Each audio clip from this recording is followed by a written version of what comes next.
ఈశ్వరో గురురాత్మేతి మూర్తిభేదవిభాగిని వ్యోమవద్వ్యాప్తదేహాయ దక్షిణామూర్తయే నమః. శృతిస్మృతిపురాణానాం ఆలయం కరుణాలయం నమామి భగవత్పాదం శంకరం లోకశంకరం. శ్రీశంకరానంద గురుపాదాంబుజన్మనే సవిలాసమహామోహ గ్రాహగ్రాసైకకర్మణే. ఓం సహనావవతు సహనౌ భునక్తు సహ వీర్యం కరవావహై తేజస్వినావధీతమస్తు మా విద్విషావహై. ఓం శాంతి శాంతి శాంతి. బ్రహ్మ సత్యం, జగన్మిథ్య, జీవో బ్రహ్మైవ నాపరః. సత్యమైంది బ్రహ్మ. నామరూపాత్మకంగా ఏ జగత్ అయితే మనకు గోచరిస్తూ ఉందో ఇది మిథ్యారూపం, సత్యం కాదు.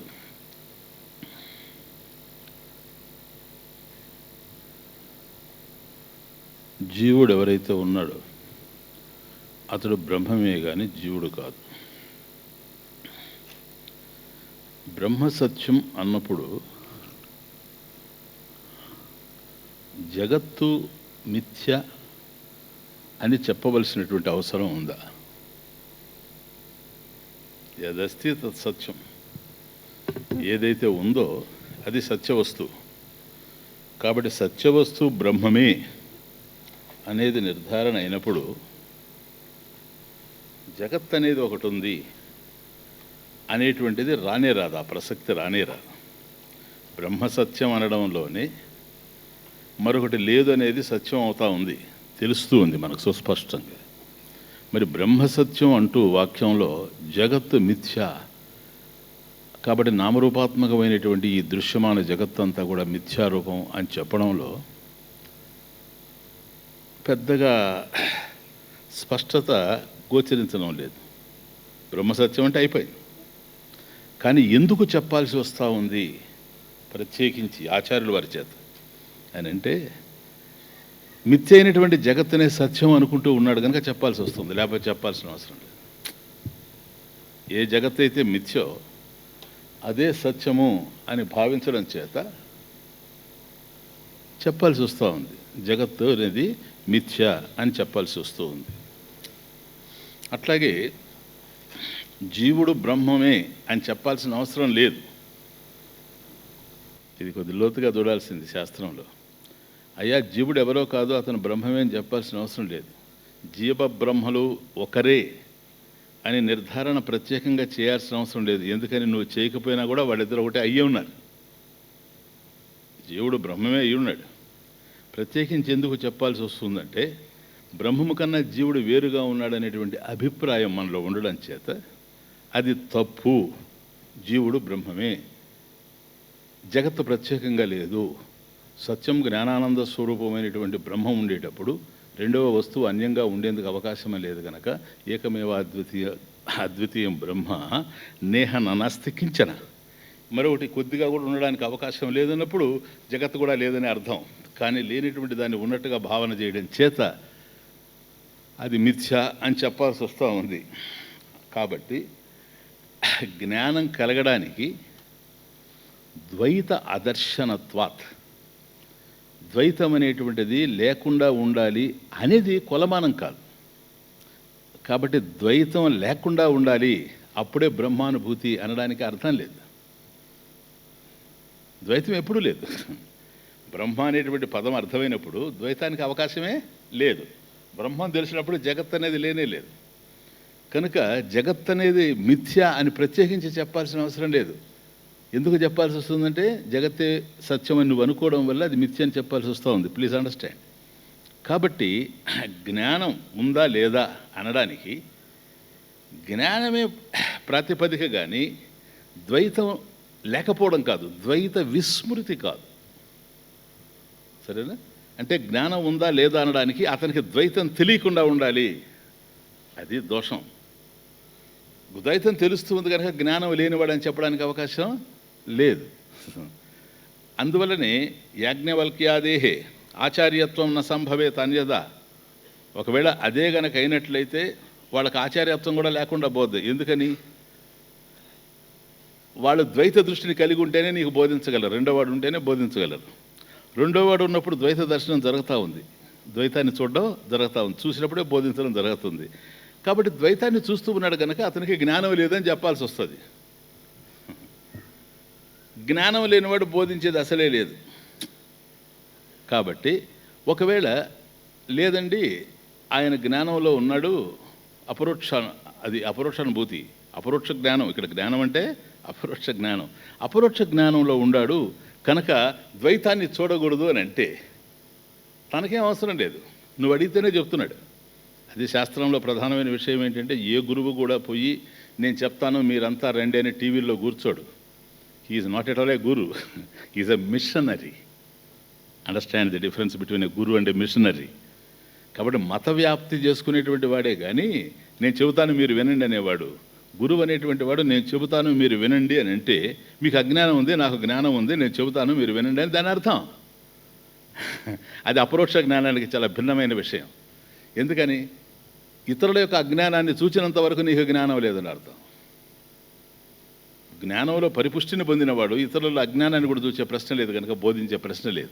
అందువల్ల మన శాస్త్రంలో ఏమిటంటే ఎవడు బోధిస్తున్నాడంటే పోయి అడిగితే అధీహి భగవన్ బ్రహ్మ విద్యాం వరిష్టాం, అధీహి టీచ్ మీ, నాకు బోధించండి అని అడిగితే అజ్ఞానం కలిగిన వాడు ఒకడు ఉండి నాకు బోధించండి అని అడుగుతున్నాడు కనుక జ్ఞానం కలిగిన గురువు చెబుతున్నాడు, తనకైతే తాను పోయి చెప్పడం లేదు. Very very important.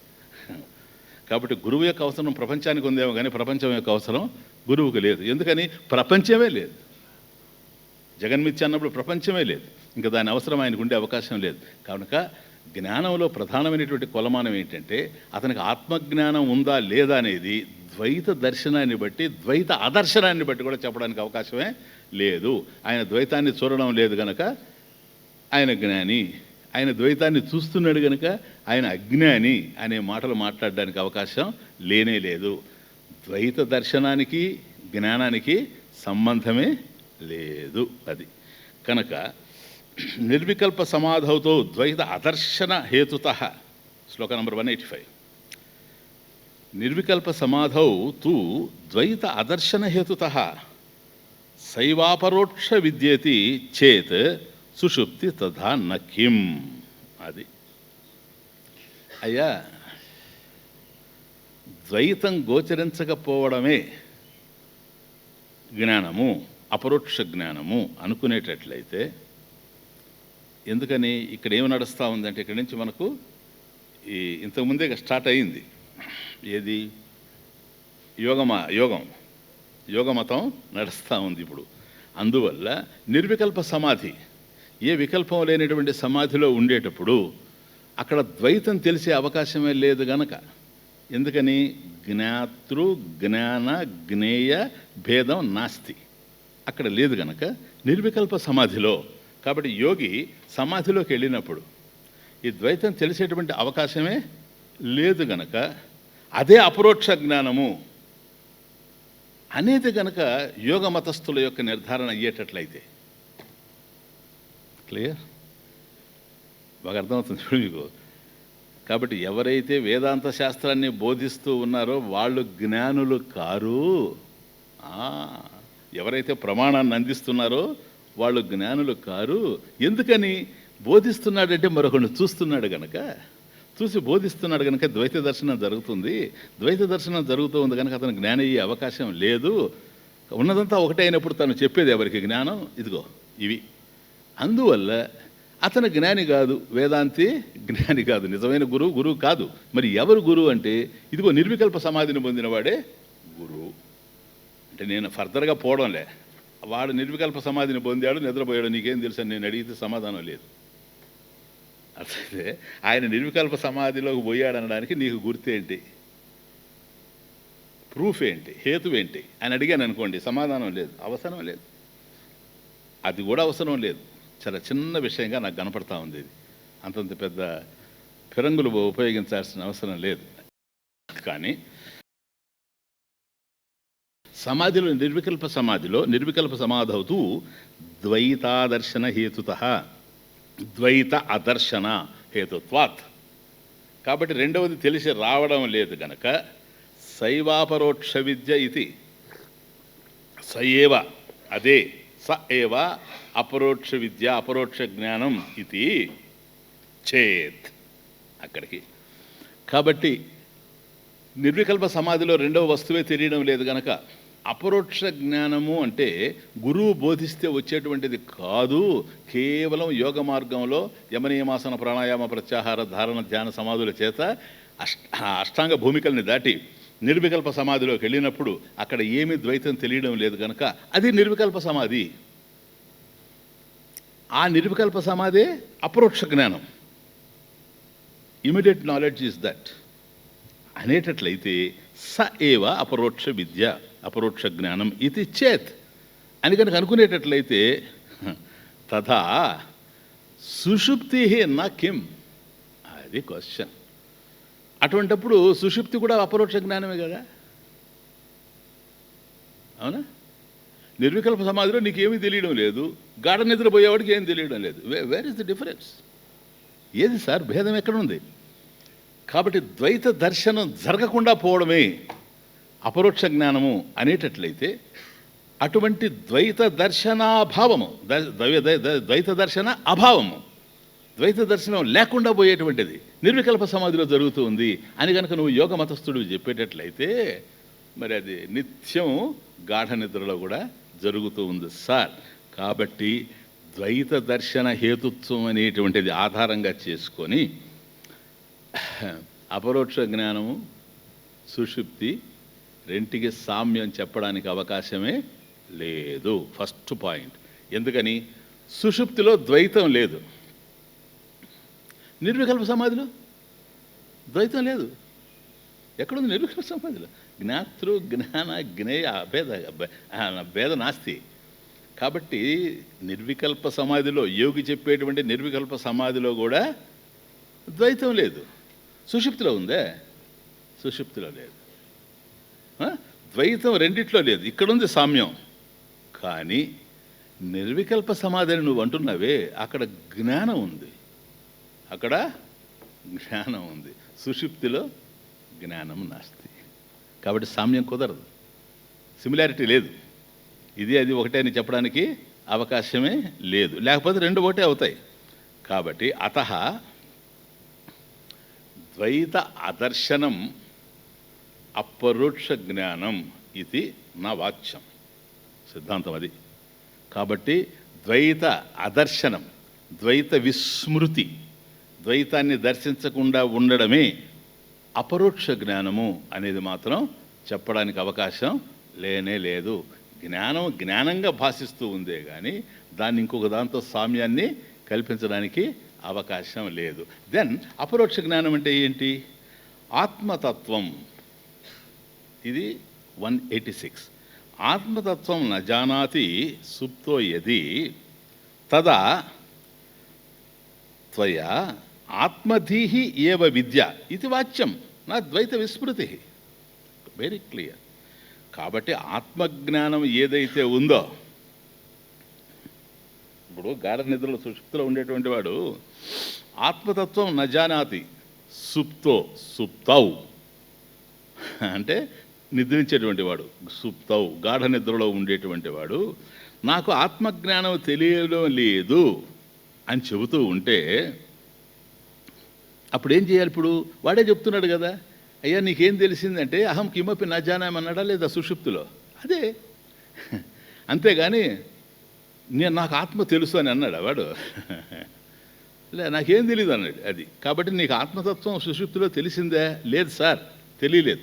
ఆత్మతత్వం అహం న జానామి, అది ఆత్మతత్వం న జానాతి సుప్తో యది తదా త్వయా ఆత్మధీహి ధీహి జ్ఞానం, ఆత్మధీహి ఆత్మజ్ఞానం ఏవైతే ఉందో తదేవ విద్య అపరోక్ష జ్ఞానం ఇది వాచ్యం అని చెప్పాలి. కాబట్టి అపరోక్ష జ్ఞానం అంటే ఆత్మజ్ఞానము. అండర్స్టాండ్? అపరోక్ష జ్ఞానం అంటే చాలా క్రిటికల్ పాయింట్, జాగ్రత్తగా అర్థం చేసుకుని మనకు సాధనలో చాలా ఉపయోగపడాలి అని చెప్పాలి. కాబట్టి ఆత్మధీహి ఆత్మజ్ఞానమే ఏవా విద్య ఇది వాచ్యం అని చెప్పాలి. అంతేగాని నా ద్వైత విస్మృతి, ద్వైత విస్మృతి నా వాచ్యం ఇది. కాబట్టి ద్వైతం లేకుండా పోవడమే అపరోక్ష జ్ఞానము అని మాత్రం చెప్పడానికి వీలే లేదు. Very very clear. కాబట్టి ఇప్పుడు జ్ఞానం అంటే చూసారా, ఆత్మధీహి ఆత్మజ్ఞానం. ప్లీజ్, ఆత్మధీహి అంటే ఆత్మజ్ఞానం.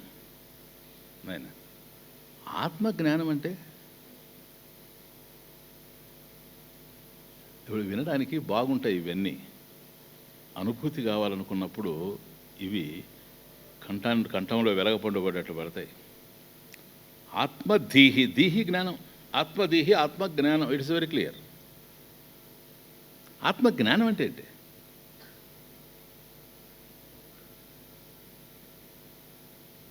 బాగా అర్థం చేసుకోండి. Very subtle point. ఆత్మధీహి ఆత్మజ్ఞానం. ఆత్మజ్ఞానం అంటే ఆత్మజ్ఞాన వృత్తి. Very very very very important.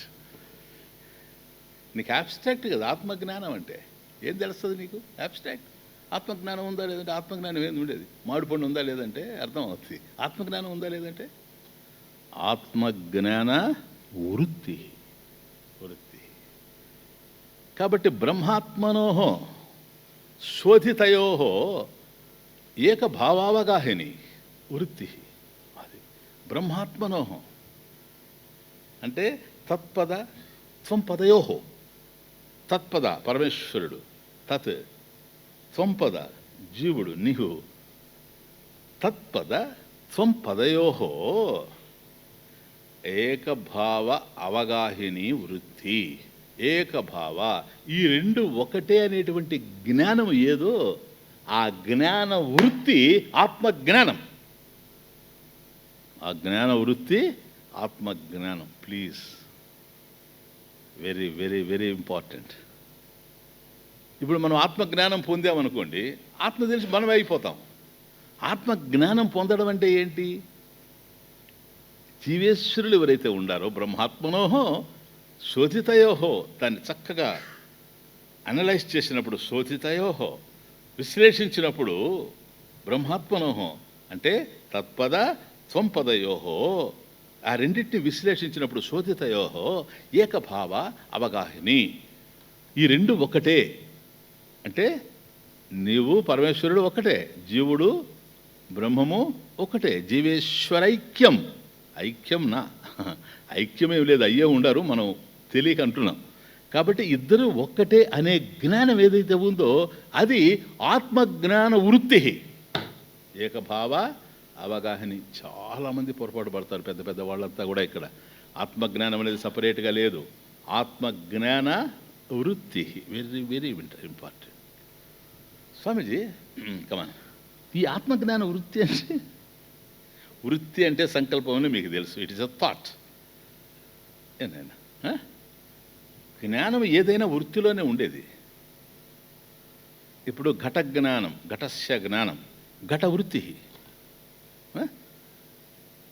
పుష్పం ఉంది, దానికి సంబంధించిన జ్ఞానం పుష్పవృత్తి. అంటే మన వృత్తిలో షష్ఠి కిన్కుని యొక్క లోపల వృత్తిలో సార్ మన వృత్తిలో కుండ ఉంది. అది అప్పుడే నీకు ఇది కుండ అని తెలుస్తుంది. అయం ఘట. నీ వృత్తి కనుక మరో విధంగా ఉండి కుండ ఇక్కడున్నా కూడా ఇది కుండ అనే జ్ఞానం నీకు కలగదు. ఆ కుండ అనేటువంటి వృత్తి, థాట్, సంకల్పం ఏదైతే ఉందో, సరేనా, ఆ వృత్తిలో కుండ ఉండాలి. కుండ అనే భావం ఉండాలి నీకు. అప్పుడేది కుండ తెలుస్తుంది. కాబట్టి అయం ఘటః అని నువ్వు చెబుతున్నావంటే ఆ కుండ అనేటువంటి వృత్తి, నీ యొక్క వృత్తిలో కుండ ఉంది, విషయం ఉంది. Object is there in the thought. చూడండి కదా, ఈ థాట్ ఏంటి? ఇదే చైతన్యం కదా. ఇక్కడ చైతన్యం ఉంటేనే కదా తెలుస్తుంది, కుండకు తెలిసే అవకాశం లేదు కదా తాను కుండని. ఇప్పుడు సపోజ్ దీన్ని రీప్లేస్ చేస్తాను చూడండి. ఇప్పుడు కుండ లేదు, ఘటః నాస్తి, ఘటి యంత్రం అస్తి. సరేనా? కుండ లేదు, గడియారం ఉంది. అప్పుడు నా థాట్లో ఎవరున్నారు ఇప్పుడు వృత్తిలో? కానీ వృత్తిలో ఉండే వస్తువు మారుతూ ఉంది, కానీ వృత్తి చైతన్యం అట్లాగే ఉందా లేదా? దాంట్లోకి ఏది వస్తే అది కనపడతా ఉంది, ఏది వస్తే అది కనపడతా ఉంది, ఏది వస్తే తెలుస్తూ ఉంది. వృత్తిలోకి రాందే నీ జ్ఞానం కలగదు ఏదైనా సరే. ఇది కుండ అనేది నేను చెప్పేది ఆత్మ వరకు వెళ్ళాల్సిన అవసరం లేదు. మీకు అరటిపండు అయినా సరే, అరటిపండు అయినా నీ వృత్తిలోకి వచ్చినప్పుడే ఇది అరటిపండు అనేటువంటి జ్ఞానం నీకు కలుగుతుంది.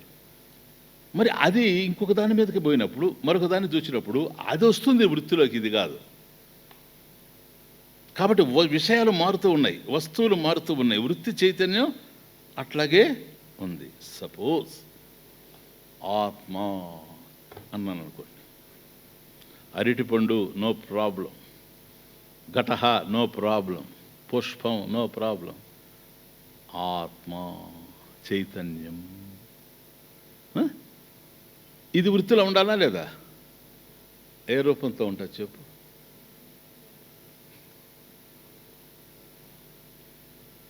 ఏ రూపంతో ఉంటుంది? ఇప్పుడు అర్థమైంది మీకు? కాబట్టి అక్కడ వృత్తి వ్యాప్తి జరగడం లేదు. కుండ అనేటప్పుడు కుండకు వృత్తి వ్యాప్తి జరిగింది. ఇక్కడ ఆత్మ ఎప్పుడైతే విషయమైందో దాన్ని వ్యాప్తి చెందే అవకాశం లేదు కనుక ఆత్మ అనేది అర్థమవుతా ఉంది, వృత్తి వ్యాప్తి లేదు కదా. వృత్తి వ్యాప్తి ఉంటే ఏ విధంగా ఉంది నీకంటే దాని భావం తెలుస్తూ ఉంది అంతే. ఎప్పుడైతే నీకు భావం మాత్రమే తెలుస్తూ ఉందో దాన్ని నేను తెలుసుకుంటున్నాను అనడానికి అవకాశం లేదు. అయం ఘటః అనగలవు, అయం ఆత్మ అనలేవు అక్కడ. ఎందుకని? ఆత్మ కనుక నీకు వేరు, ఘటం నీకన్నా వేరుగా ఉంది కనుక అయం ఘటః అన్నప్పుడు ఘటం నీకు వేరుగా ఉందని నీకు అర్థమవుతా ఉంది. అక్కడ గనక ఆత్మని ఇది ఆత్మ, దిస్ ఈజ్ ఆత్మన్ అని కనుక నువ్వు చెబితే ఆత్మన్ ఈజ్ డిఫరెంట్ ఫ్రమ్ యూ. మరి నువ్వెవరని ప్రశ్న వస్తుంది. నువ్వే ఆత్మవు గనక ఆత్మ ప్రత్యేకంగా తెలిసే అవకాశం లేదు. కాబట్టి వృత్తి వ్యాప్తి జరుగుతుంది, ఫల వ్యాప్తి జరగదు. కాబట్టి గురువు బోధించినప్పుడు ఆత్మ జ్ఞానం, జ్ఞాన వృత్తి నీ మనసులో చోటు చేసుకుంటుంది. ఏ విధంగా దాని భావం ఇది అని తెలుస్తుంది. తెలుస్తుంది కదా నీకు. అదేదో ఇది కాదులే, అదేదో తెలుస్తుంది నీకు. ఆ తెలిసింది గురువు బోధలో నీకు ఏదైతే అర్థమైందో దానిని నువ్వు ప్రత్యేకంగా ఉండి తెలుసుకునే అవకాశం లేదు కనుక ఫల వ్యాప్తి లేదు. Very clear? ఇంకేమైనా డౌట్ ఉందా? అది కాబట్టి దీన్ని నిర్వికల్పాచ చిన్మాత్రా వృత్తి. నిర్వికల్పాచ ఏ వికల్పం లేకుండా ఉండేటువంటి చిన్మాత్రా వృత్తి. జ్ఞానవృత్తి అనేది చిన్మాత్రా వృత్తి. చిన్మాత్రా వృత్తి అంటే చైతన్య వృత్తి. ఆత్మ చైతన్యం అని చెప్తున్నాడు కదా, ఆ వృత్తి ఏర్పడిపోయింది, దాని విషయం నీకు తెలిసిపోయింది. కానీ అది చిన్మాత్ర, వస్తువు కాదు. కుండలాగా పుష్పంలాగా వస్తువు కాదు. చిన్మాత్ర వృత్తి, చైతన్య వృత్తి. ఇది తత్ ప్రజ్ఞ ఇది కథ్యతే. తత్ అది ప్రజ్ఞ ఇది, అదే జ్ఞానమని కథ్యతే, ఉచ్యతే, చెప్పబడుతూ ఉంది. ఇప్పుడు అర్థమైందా మీకు? ఏది జ్ఞానం అంటే దానిని ప్రజ్ఞ ఇది కథ్యతే, అది జ్ఞానము అని చెప్పబడతా ఉంది. ఏది? ఆ చిన్మాత్రావృత్తి, కేవలం చైతన్య వృత్తి, నిర్వికల్పం, ఏ విధమైన వికల్పం లేదు. ఇక్కడ వికల్పం ఉంది. ఇది కుండ, ఎంతవరకు ఉంది కుండ? మళ్ళీ పుష్పం వచ్చేంతవరకే. పుష్పం వచ్చిందంటే మళ్ళీ దీనికి వికల్పం. కానీ అక్కడ అట్లా కాదు, నిర్వికల్పం. కేవలం వికల్పం లేనటువంటి చిన్మాత్ర వృత్తి ప్రజ్ఞాన వృత్తి, అదే జ్ఞాన వృత్తి. ఇది ఉచ్యతే, కథ్యతే, ఉచ్యతే. ఇది కనుక ఇదే జ్ఞాన వృత్తి అంటే. నిర్వికల్పంగా ఉండేటువంటి కేవలం చైతన్య వృత్తి, తానే చైతన్యమై ఉండడం ఏదైతే ఉందో దాన్ని ప్రత్యేకించి తెలుసుకోవడం కాకుండా తానే అది అయి ఉండడం అనేటువంటి అనుభూతి ఏదైతే ఉందో, ఇది మళ్ళీ రేపు కలిగే అనుభవం కాదు గనక, అనుభూతి గనక that is awareness which is immediate. That's the point. Immediate awareness నీకు ఇప్పుడే ఉంది, ఇక్కడే ఉంది.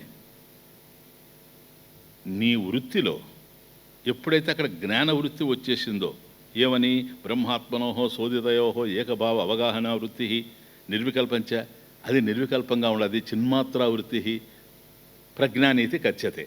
అక్కడ నీవు ఆ స్వరూపంగా తెలిసిపోతా ఉంది. ఇది జ్ఞాన వృత్తి. ఈ జ్ఞాన వృత్తి అజ్ఞాన వృత్తిని నివారిస్తుంది. క్లియర్? వెలుగు చీకటిని పోగొడుతుంది, జ్ఞాన వృత్తి అజ్ఞాన వృత్తిని నివారిస్తుంది, అంతే, ఇంకేమీ లేదు. కాబట్టి ఈ విధమైనటువంటి జ్ఞానం లేకపోవడం అజ్ఞానం. ఇప్పుడు జ్ఞాన వృత్తి ద్వారా నీకు జ్ఞానం కలిగింది కదా, అజ్ఞానం నివారింపబడింది. తేజ తిమిర సంఘవత్. ఇట్లా జ్ఞానాన్ని పొందే పద్ధతి ఇట్లా. ఇది బోధలో ఉండేటువంటి వైశిష్ట్యం. ఈ విధంగా మన గురువులు బోధించినప్పుడు డైరెక్ట్ నాలెడ్జ్ ఏర్పడిపోతూ ఉండింది. తను తెలుసుకున్నట్టు కాదు. ఇప్పుడు అష్టవక్ర మహర్షి జనకుడికి బోధించాడంటే, జనకుడు వేరుగా ఉండి ఆత్మతత్వాన్ని తెలుసుకునేటువంటి అవకాశం కనుక ఇచ్చుంటే, ఆత్మకన్నా వేరుగా ఉండి నీకు ఈ రికాబులో కాలు తీసి ఆ రికాబులో కాలు పెట్టే లోపల ఇస్తానురా జ్ఞానము అని చెప్పలేడు. ఎందుకని? అంత సూక్ష్మం పట్టుకునే దాన్ని బట్టి. కాబట్టి నేను ఏదైతే నీకు బోధిస్తున్నానో అది నీ యొక్క బుద్ధిలో చైతన్య వృత్తిగా, చేతనావృత్తి, నిర్వికల్పం, ఏ వికల్పం లేకుండా ఉండిపోతా ఉంది చూసారా, అది ఏకభావావగాహిని వృత్తి. తదేవ జ్ఞాన వృత్తి. జ్ఞానేన అజ్ఞానం నశ్యతి. అది లేకపోవడమే అజ్ఞానం, జ్ఞానం కలిగినప్పుడు అజ్ఞానం నశించిపోతుంది. క్లియరా? ఎస్. ఇంతేగాని మరొక విధంగా అయ్యేందుకు అవకాశం లేనే లేదు సార్. నవ్వు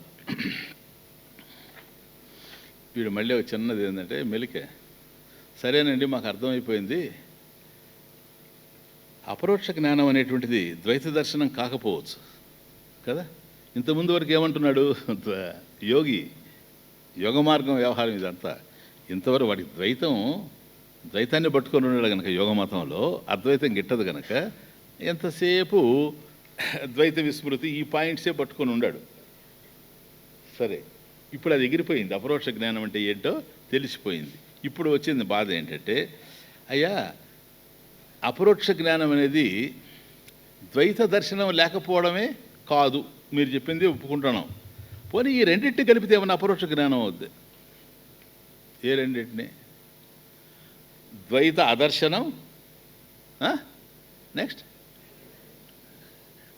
జ్ఞానం. జ్ఞానం జ్ఞానం ఈ రెండింటిని కలిపితే అపరోక్ష జ్ఞానం అయ్యే అవకాశం ఉందా? ద్వైత విస్మృతి, ఆత్మజ్ఞానం. నాయన ఆత్మజ్ఞాన వృత్తి అన్నాం కదా, జ్ఞాన వృత్తి. ఈ ఆత్మజ్ఞానం ఈ రెండింటిని కలిపితే అప్పుడు అపరోక్ష జ్ఞానం అని. ఆ రెండింటి డిఫరెన్సే లేదు. ఇప్పుడు ఆత్మజ్ఞానము అపరోక్షంగా ఉంది, ఆత్మజ్ఞానమే అపరోక్షంగా ఉంది. మళ్ళీ వాడేంటంటే ద్వైత విస్మృతినే తీసుకురావాలి వాడు ఎంతసేపటికి. అంటే ద్వైత విస్మృతి, ద్వైతాన్ని మర్చిపోవడం అంటే ఉన్నదాన్నే కదా మర్చిపోయేదాన్ని. అయ్యో నేను మీకు డబ్బులు తీసుకురాదని మర్చిపోయానంటే ఇంట్లో ఉన్నాయని కదా అర్థం. వాడు ఎట్లయినా చేసి ద్వైతాన్ని ఎస్టాబ్లిష్ చేయాలి. ఇప్పుడు అర్థమవుతుంది మీకు. కాకపోతే ఈ రెండింటిని కలిపితే పరోక్ష జ్ఞానం అపరోక్ష జ్ఞానం అవుతుందా? క్లియర్ నైనా? ద్వైత విస్మృతి, ఆత్మజ్ఞానం అని మీరు ఏదైతే అంటున్నారో, ఆత్మజ్ఞాన వృత్తి, జ్ఞాన వృత్తి, ఈ రెండింటిని కలిపేస్తే అపరోక్షం అయిపోతుందండి. లిసన్. ఉభయం మిళితం విద్యా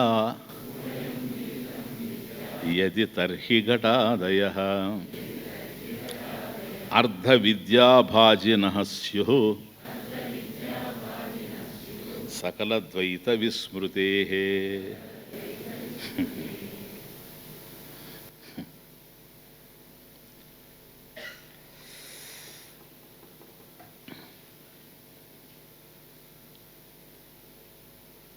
వజ్రం వజ్రేన విద్యతే. ప్రశ్న తికమగ్గా ఉంది కదా, ఆన్సర్ కూడా తికమగ. అయ్యా ఉభయం ఏంటి ఉభయం? శ్రీరామనవమి ఉత్సవాలు అయితే ఈరోజు ఎవరిదండి ఉభయం అంటారు. ఇప్పుడు శ్రీరామనవమి ఉత్సవాలు జరుగుతుంటాయి, నవరాత్రులు అవన్నీ. అప్పుడు పూర్వం ఉండేది ఈ పదం. ఈరోజు ఉభయదాత ఎవరండి అంటే గుగ్గులు చేసి పెట్టేవాడు. అదనమాట. ఇక్కడ ఉభయం అంటే రెండు. ఏ రెండు? ద్వైత దర్శన అభావం, ద్వైత దర్శన అభావం, ఆత్మజ్ఞానం. ఈ రెండింటిని ఉభయం మిళితం. ఈ రెండింటిని కలిపితే విద్య అంటే జ్ఞానం. ఏ విద్య? అపరోక్ష జ్ఞానం. అదే అపరోక్ష విద్య, అపరోక్ష జ్ఞానం. ఉభయం మిళితం. ఆ రెండింటిని కనుక ఏకం చేస్తే విద్య యది తర్హి, అది అపరోక్ష జ్ఞానము అన్నట్లయితే, ఇప్పుడు వాడు చెప్పింది అదే కదా, ఈ రెండింటిని కలిపేస్తే ద్వైత దర్శన అభావము, ఆత్మజ్ఞానము, ఈ జ్ఞాన వృత్తి, ఈ రెండింటిని కనుక కలిపితే అపరోక్ష జ్ఞానం అవుతుందా అంటే, కలిపితే అవుతుంది అన్నప్పుడు నాయన ఒక పాయింట్ చూడండి. అదే అవును అంటే మనం, సో ద్వైత అనేది కూడా ఉంది కదా ఇప్పుడు, దాంట్లో సగం ఉందా? ద్వైత దర్శన అభావం అన్నప్పుడు ద్వైత దర్శనము దాని అభావం. సో ఇది ఉంది కదా అక్కడ, 50% వాడికి మార్కులు పడిపోతాయి. అదే వాడి గొడవ. బాగా అర్థం చేసుకోండి ఇది, ఎందుకంటే అనుభూతికి సంబంధించిన విషయం. ఉభయం మిళితం విద్యాయది తర్హి, ఈ రెండింటిని కలిపితే గనక విద్య, జ్ఞానము, అపరోక్ష జ్ఞానము అని కనుక నువ్వు అనుకునేటట్లయితే, సార్ ఘటాదయ పక్కనే ఉంచండి. ఘటాదయ థర్డ్ లైన్, ఉభయం మిళితం విద్య యది తర్హి. కాబట్టి ఈ రెండింటిని కలిపితేనే అపరోక్ష జ్ఞానము అవుతుంది అనేదే గనక తమ అభిప్రాయం అయితే, ఘటాదయ కుండ మొదలైనవి, ఆదయ ఎట్సెట్రా, పాట్స్ ఎట్సెట్రా, ఘటాదయ సకల ద్వైత విస్మృతే. సకల ద్వైత విస్మృతే. అసలు కుండకి ఏ విధమైన జ్ఞానం కలిగే అవకాశం లేదు కదా, ఉందా? గ్లాసుకి, కొయ్యకు, రాయికి, మట్టికి, ఇటుక రాయికి, బంగారుకి, వాటికి ఏం జ్ఞానం కలిగే అవకాశం లేదు కదా. సకల ద్వైత విస్మృతే. రెండో వస్తువుని అవి తెలుసుకునే అవకాశం లేదు కదా. అప్పుడు ఏమవుతుందో తెలుసా? ఘటాదయ అర్ధ విద్యా భాజన స్యుహో. అర్ధ విద్య, అపరోక్ష జ్ఞానంలో సగం జ్ఞానం వాటికి కలిగినట్టు. ఎందుకంటే కలిపావు కదా, రెండు కలిపితే ఫుల్ నాలెడ్జ్ కదా నాయన. అపరోక్ష జ్ఞానం పూర్ణంగా ఎప్పుడంటే, వాడు చెప్పిందే పూర్ణంగా ఎప్పుడండి అపరోక్ష జ్ఞానం అంటే, ద్వైత దర్శన విస్మృతి అది కలగాల, ఆత్మజ్ఞాన వృత్తి ఇది కలగాలి కదా. ఆత్మజ్ఞాన వృత్తి కుండ కలిగే అవకాశమే లేదు, పక్కన పెట్టే. ద్వైత విస్మృతి ఎప్పుడు కలిగే ఉంది కదా, దానికి రెండోది ఉన్నది తెలియదు కదా కుండకే, తెలుసా? నువ్వు మూకుడు దాని మీద పెట్టినా కూడా దానికి తెలియదు ఇది మూకుడు ఒకటి ఉందని, దాన్నే కొండ అంటారు. ద్వైత సకల ద్వైత విస్మృతే, ఏ విధమైనటువంటి ద్వైతం కూడా దానికి లేదు, అది మర్చిపోయే ఉంది కదా, జ్ఞాపకం ఉంటే కదా, దానికి ఏం తెలియదు కదా దానికి. అప్పుడు అర్ధ విద్యాభాజిన, అర్ధ విద్యాభాజిన. కాబట్టి దానికి సగం జ్ఞానం కలిగినట్టుగా స్యుహు. స్యుహు అంటే కాగలవు. ఘటాదయ అర్ధ విద్యాభాజిన స్యుహు. వాటికి సగం జ్ఞానం వచ్చినట్లే సార్, అపరోక్ష జ్ఞానం. తమరికి ఫుల్, వాటికి హాఫ్. అది ఇదే అయితే చూడండి తమాషా. అంటే అసలు ముఖ్యమైన ఉద్దేశం ఏంటంటే, యాబ్సెన్స్ ఆఫ్ ద్వైతం లేకపోవడం, ద్వైత విస్మృతి absence of duality, huh? The subject-object relationship does not count at all in the recognition of the self, Atman. ఆత్మ జ్ఞానంలో ద్వైత విస్మృతి అనేటువంటిది దానికి అవకాశమే లేదు. ఎందుకంటే ఆత్మజ్ఞానంలో ద్వైతమే లేదు కాబట్టి యాబ్సెన్స్ ఆఫ్ డ్యువాలిటీ అనేది రాదు. అర్థం కాలే? కనుక అంటే సమాధిలో ఉండేవాడికి ఏమీ తెలియదు. చూడండి తమాషా, సమాధిలో ఉండేవాడికి ఏమీ తెలియదు కదా, కుండకు కూడా ఏం తెలియదు కదా. ఎంత దెబ్బ చూసారా? ఏం విద్యారన్నిటి సమానం అంటే ఊరికట్ట కనపడుతుంటారు వాడు, సామాన్యమైన వాళ్ళ. అయ్యా నీ నిర్వికల్ప సమాధిలో ఉన్నప్పుడు ఏం తెలియదు కదా నీకు. రెండోది, మా కుండకు కూడా ఏం తెలియదే. What a threat! ఆ నిర్వికల్ప సమాధిలో ఊగులాడేవాడిని తీసుకొచ్చి ఎవరితో పోల్చాడో చూడండి. ఇక్కడ కూర్చొని మనం ఎవరితో పోల్చడానికి కూడా విద్యారానికి ఇష్టం లేదు. కుండతో పోల్చాడు. వాడికి ఏం తెలియదు, దానికి ఏం తెలియదు, పోలే. కాబట్టి ఏమీ తెలియకపోవడం అనేది అపరోక్ష జ్ఞానం కాదు, ఆత్మ తెలియడం అపరోక్ష జ్ఞానం. అదే విషయం. ఆత్మదీహి ఏవ విద్య. 186 ఆత్మదీహి ఏవ విద్య ఇది వాచ్యం. చూసారా? ఆత్మజ్ఞానం ఉండాలి.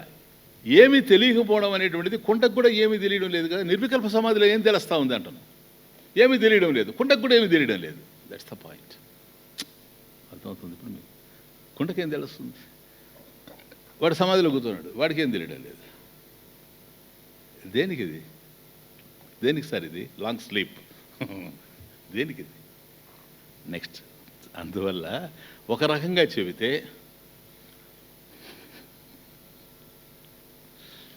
కొండే బెటర్ ఏమంటారు. ఇంక నెక్స్ట్ పాయింట్ చూడండి. కొండకి ఆ నిర్వికల్పానికి తేడా లేదని ఒకటి. ఇప్పుడు ఇంకా చూస్తే ఏమంటున్నాడంటే, కొద్ది బాగా ఆలోచిస్తే కొండే బెటర్గా ఉంది. హౌ కథం మశకధ్వని ముఖ్యానాం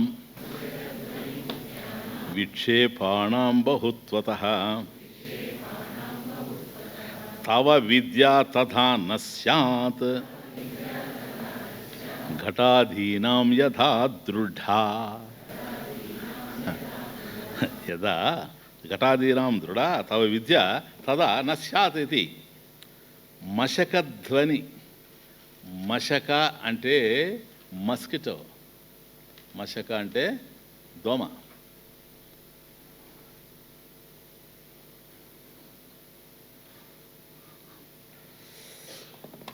మశక అంటే దోమ.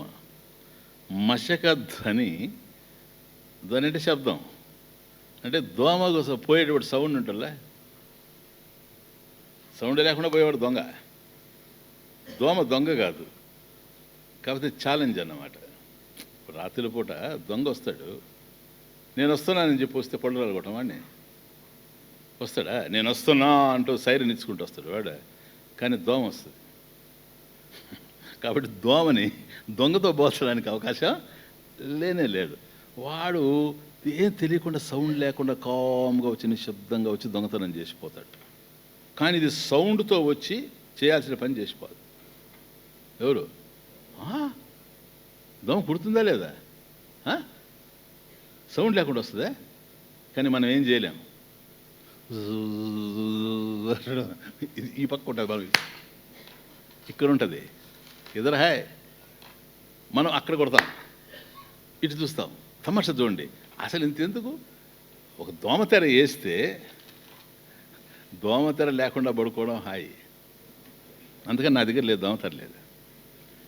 దోమతెర ఉన్నదనుకోండి, వాడు ముందే ఎత్తి అన్నీ పైన వేసుకొని దాన్ని అన్నీ చూసి కొట్టి ఇది పెట్టి అది పెట్టి ఫ్యాన్ పెట్టి తరిమేశాను అనుకొని దించుతాడు.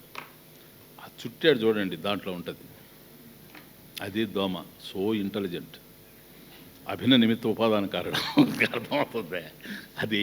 దాన్ని అసలు ఎంతైనా మీరు దాన్ని తోలాలని చూడండి. అందువల్ల ఎంత మనం వేసుకున్నా కూడా ముందు నెట్లో చేరిపోద్ది పోయి. మనిషి వల వేసి పక్షిని పడితే మనిషిని వలలో పెట్టేది దోమ. So intelligent it is. మనిషినే వలలో పెట్టేసింది. కాబట్టి ఇప్పుడు ఇటు అటు తిరుగుతుంటుంది అనుకోండి, సౌండ్ అని తిరుగుతుంటుంది. ఏ పక్క ఉందో మనకు అర్థమే కాదు, కానీ చేసే పని మాత్రం చేసేస్తుంది.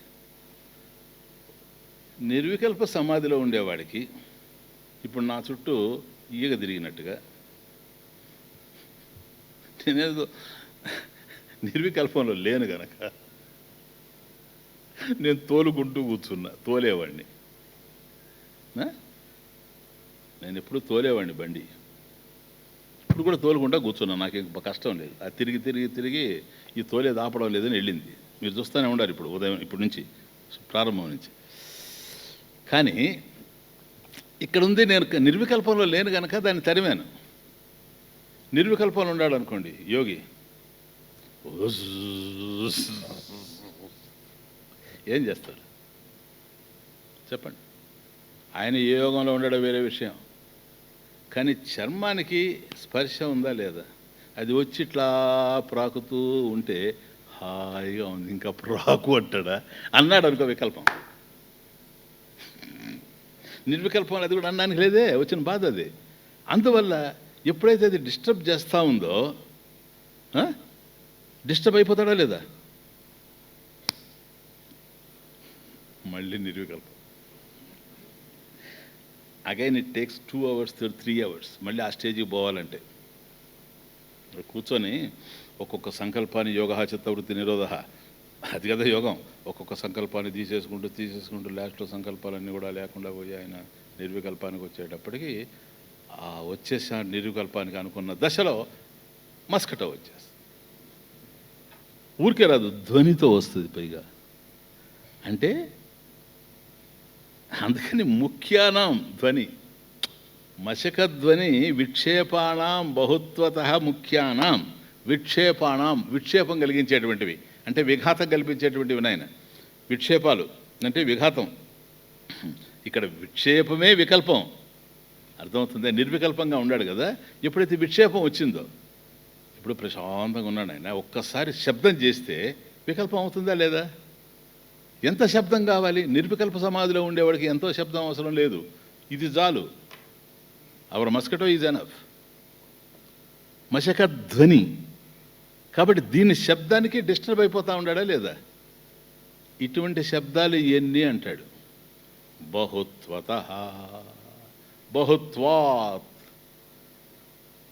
So many sir, obstructions are many. అవునా? ఒకటా రెండా? అసలు ఇంతెందుకు, దోమ రాలేదనుకోండి హాయిగా చేసుకుంటా ఉన్నాడు అని పొయ్యి దగ్గర, ఏది అమ్మగారు చేస్తూ ఉంటారు కదా, అక్కడ వచ్చేసి అనుకో ధ్వని, అదైతే వేల వస్తే అప్పుడు ఉప్మా తయారు చేస్తున్నారు, అది వికల్పమా కాదా? నిర్వికల్పంలో ఉండేవాడికి ఉప్మా ఎప్పుడైతే సౌండ్ వాడిని డిస్టర్బ్ చేసిందో ఇమ్మీడియట్గా స్మెల్ డిస్టర్బ్ చేసేస్తుంది. ముందు సౌండ్ వచ్చేస్తుంది, సరేనా? అంటే అప్పుడు పోపు పెడతా ఉంటారు, వెంటనే మా మా పమా పమా ఉప్మా, చూసారా? అదే గారె అయితే గారె సౌండ్, మళ్ళీ గారె సౌండ్ వేరు. దాంట్లో వచ్చేటప్పుడు ఇది గారె అనేటువంటి స్మెల్. ఆ స్మెల్ అయినా టేస్ట్ అయినా ప్లీజ్ దర్శనం ఏదైనా విఘాతమే, వికల్పమే నిర్వికల్పంలో. కాబట్టి ఇటువంటి వికల్పాలు ఎన్ని, విఘాతాలు ఎన్ని, అబ్స్ట్రక్షన్స్ ఎన్ని, వీటి వల్ల వాడు డిస్టర్బ్ అవుతున్నాడా లేదా? That's the point. అవుతున్నాడు కదా. విక్షేపాణం బహుత్వత. కాబట్టి ఈ విధమైన వికల్పాలు చాలా ఉన్నాయి. ఇప్పుడు వికల్పం ఎంతవరకు ఎప్పుడు స్వామీజీ అంటామేమో, లేలే. ఇప్పుడు మనం నిర్వికల్పం అన్నాం కదా, నిర్వికల్పం ఎంతవరకు ఉంటాడు? నిర్వికల్ప సమాధి. ఇది మళ్ళీ తమాషా. యోగంలో ఆయన నిర్వికల్ప సమాధిలో ఉంటాడు చచ్చేంతవరకు. అది మళ్ళీ టైం బౌండ్. బాగా ఆలోచించండి, ఇవన్నీ లోతుగా పోతే కానీ తెలీదు. మళ్ళీ కాలపరిమితేనా? ఉదయం ఒక అరగంట నిర్వికల్ప సమాధి, సాయంకాలం ఒక అరగంట నిర్వికల్ప సమాధే. సమస్య చూడండి, నిర్వికల్పం ఎంతవరకు అంటున్నా నేను చెప్పనా? వికల్పం కలిగే వరకు. వికల్పం ఎప్పుడు? దోమ రావడమే, అదే మశక ధ్వని. కాబట్టి విక్షేపాణం, ఈ విక్షేపం ఏదైతే ఉందో, వికల్పం ఏదైతే ఉందో, నిర్వికల్పాన్ని భగ్నం చేసేది ఏదైతే ఉందో, ఇదే విక్షేపం అయితే ఈ విక్షేపాలే వికల్పాలు సార్. ఈ విక్షేపాలే వికల్పాలు, వికల్పాలే విక్షేపాలు. ఈ విక్షేపానం బహుత్వత అనేక విధాలుగా విక్షేపాలు ఉన్నాయి. వీటిల్లో ముఖ్యానాం మశకధ్వని పో, వీటిల్లో ప్రిడామినెంట్ అది ఏది? మశకధ్వని. కాబట్టి కేవలం ఒక దోమ ధ్వని చేస్తూ చుట్టూ తిరిగితేనే నీ నిర్వికల్ప సమాధి ఎగిరిపోతూ ఉంది కదా. ఎందుకంటే దానికి వికల్పం కలుగుతూ ఉంది కనుక. సార్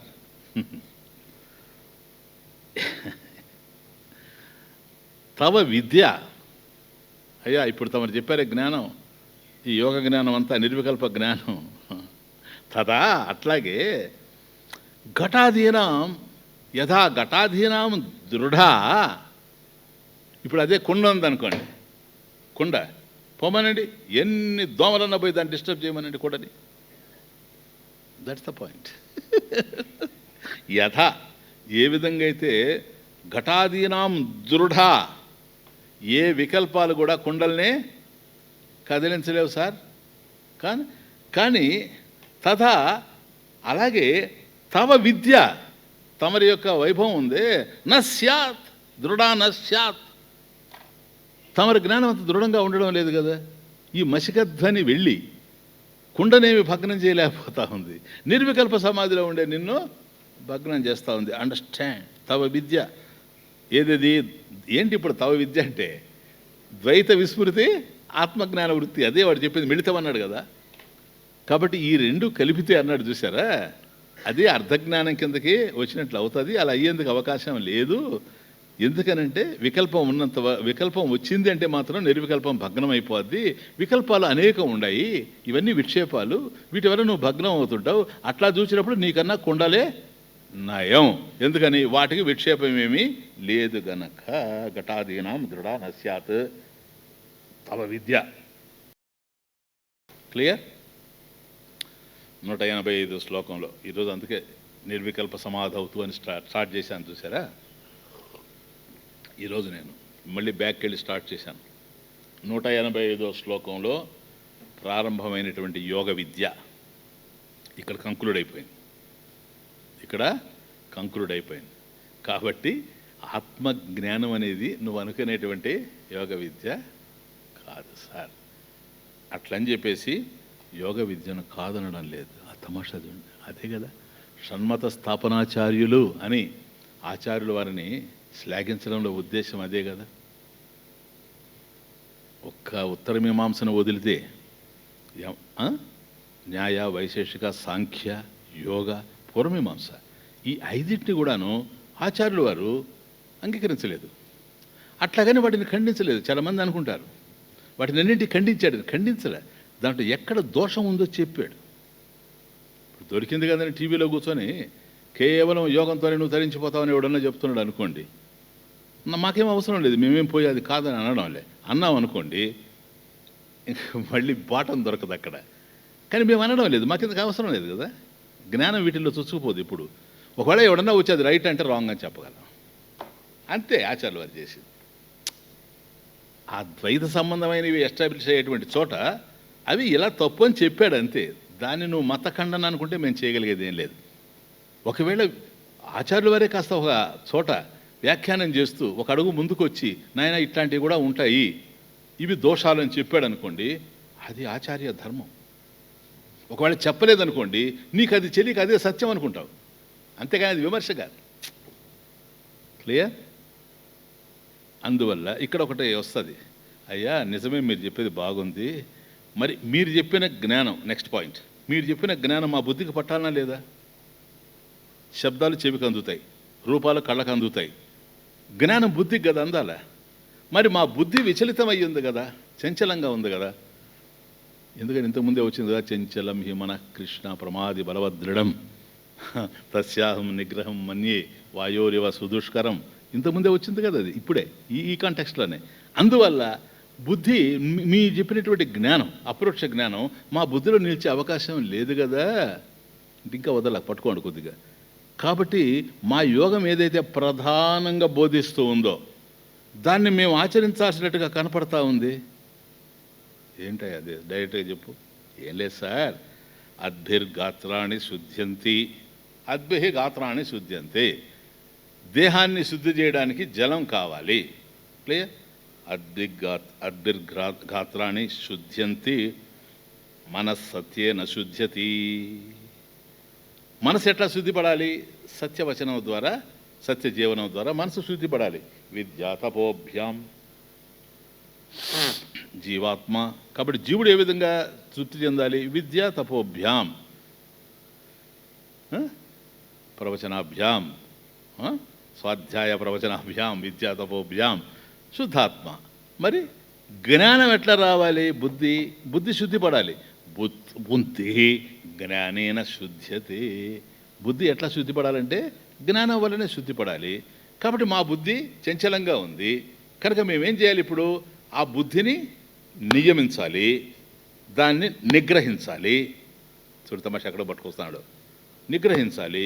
కనుక యోగ చిత్తవృత్తి నిరోధ పాయింట్.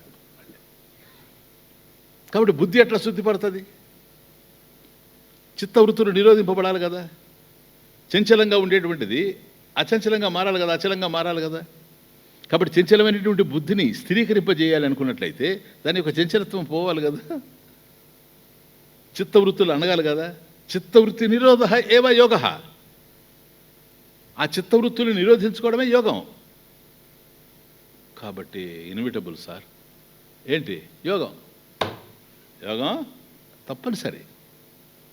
దాంతోనే బుద్ధి శుద్ధిపడాలా. బుద్ధి శుద్ధిపడితేనే నువ్వు ఇచ్చేటువంటి జ్ఞానం కూడా దానికి వచ్చేటువంటి అవకాశం ఉంది. Think next. ఆత్మధీరేవ విద్యేతి యది తర్హి సుఖీ భవా దుష్టచిత్తం నిరుంధ్యాచ్చేత్ నిరుంధిత్వం యథా సుఖం. క్లియర్. నిజమే నాయన, చంచలమైనటువంటి మనసులో జ్ఞానం నిలిచేటువంటి అవకాశం లేదు. చూడండి ఎంత నువ్వు చెప్పేది కరెక్టే. ఎప్పుడైతే మనసు చంచలంగా ఉందో జ్ఞానం నిలిచే అవకాశం లేదు నాయన, నువ్వు చెప్పింది కరెక్టే. కాబట్టి నిరుంధి, నిరోధం. నిరుంధి అంటే నిరోధం. యోగ చిత్తవృత్తి నిరోధ అన్నావు కదా. ఎస్. కాబట్టి మనసులో ఉండేటువంటి వృత్తుల్ని అంటే చెడ్డ వృత్తుల్ని అన్నింటినీ కూడాను మనం నిరోధిస్తూ పోవాలి. నిజమే.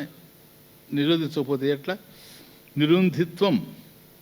కాబట్టి మనసు అశుద్ధంగా ఉంది కనుక అది శుద్ధిగా అవడానికి అశుద్ధానికి సంబంధించిన ఆలోచనలు ఎప్పుడు కదలకుండా దాన్ని నిరోధించాల్సినటువంటి అవసరం ఉంది కదా. విద్యారణ్య స్వామి చెప్పేది ఏంటంటే బాగా చూడండి, ఫస్ట్ లైనే ఆత్మధీహి ఏవ విద్య ఇది. ఆత్మధీహి, ఆత్మజ్ఞానం ఏదైతే ఉందో అదే విద్య. విద్య అంటే కమాన్ అపరోక్ష జ్ఞానం. విద్య అంటే అపరోక్ష జ్ఞానం. అది కదా చూస్తున్నాం. కాబట్టి ఆత్మజ్ఞానమే అపరోక్ష జ్ఞానము. యది తర్హి అన్నట్లయితే అనుకుంటున్నావా నువ్వు? అదేనా నువ్వు యాక్సెప్ట్ చేసేది కదా నాయనా? నువ్వు అది యాక్సెప్ట్ చేయకపోతే బుద్ధి శుద్ధిగా ఉండాలని ఎందుకంటావు?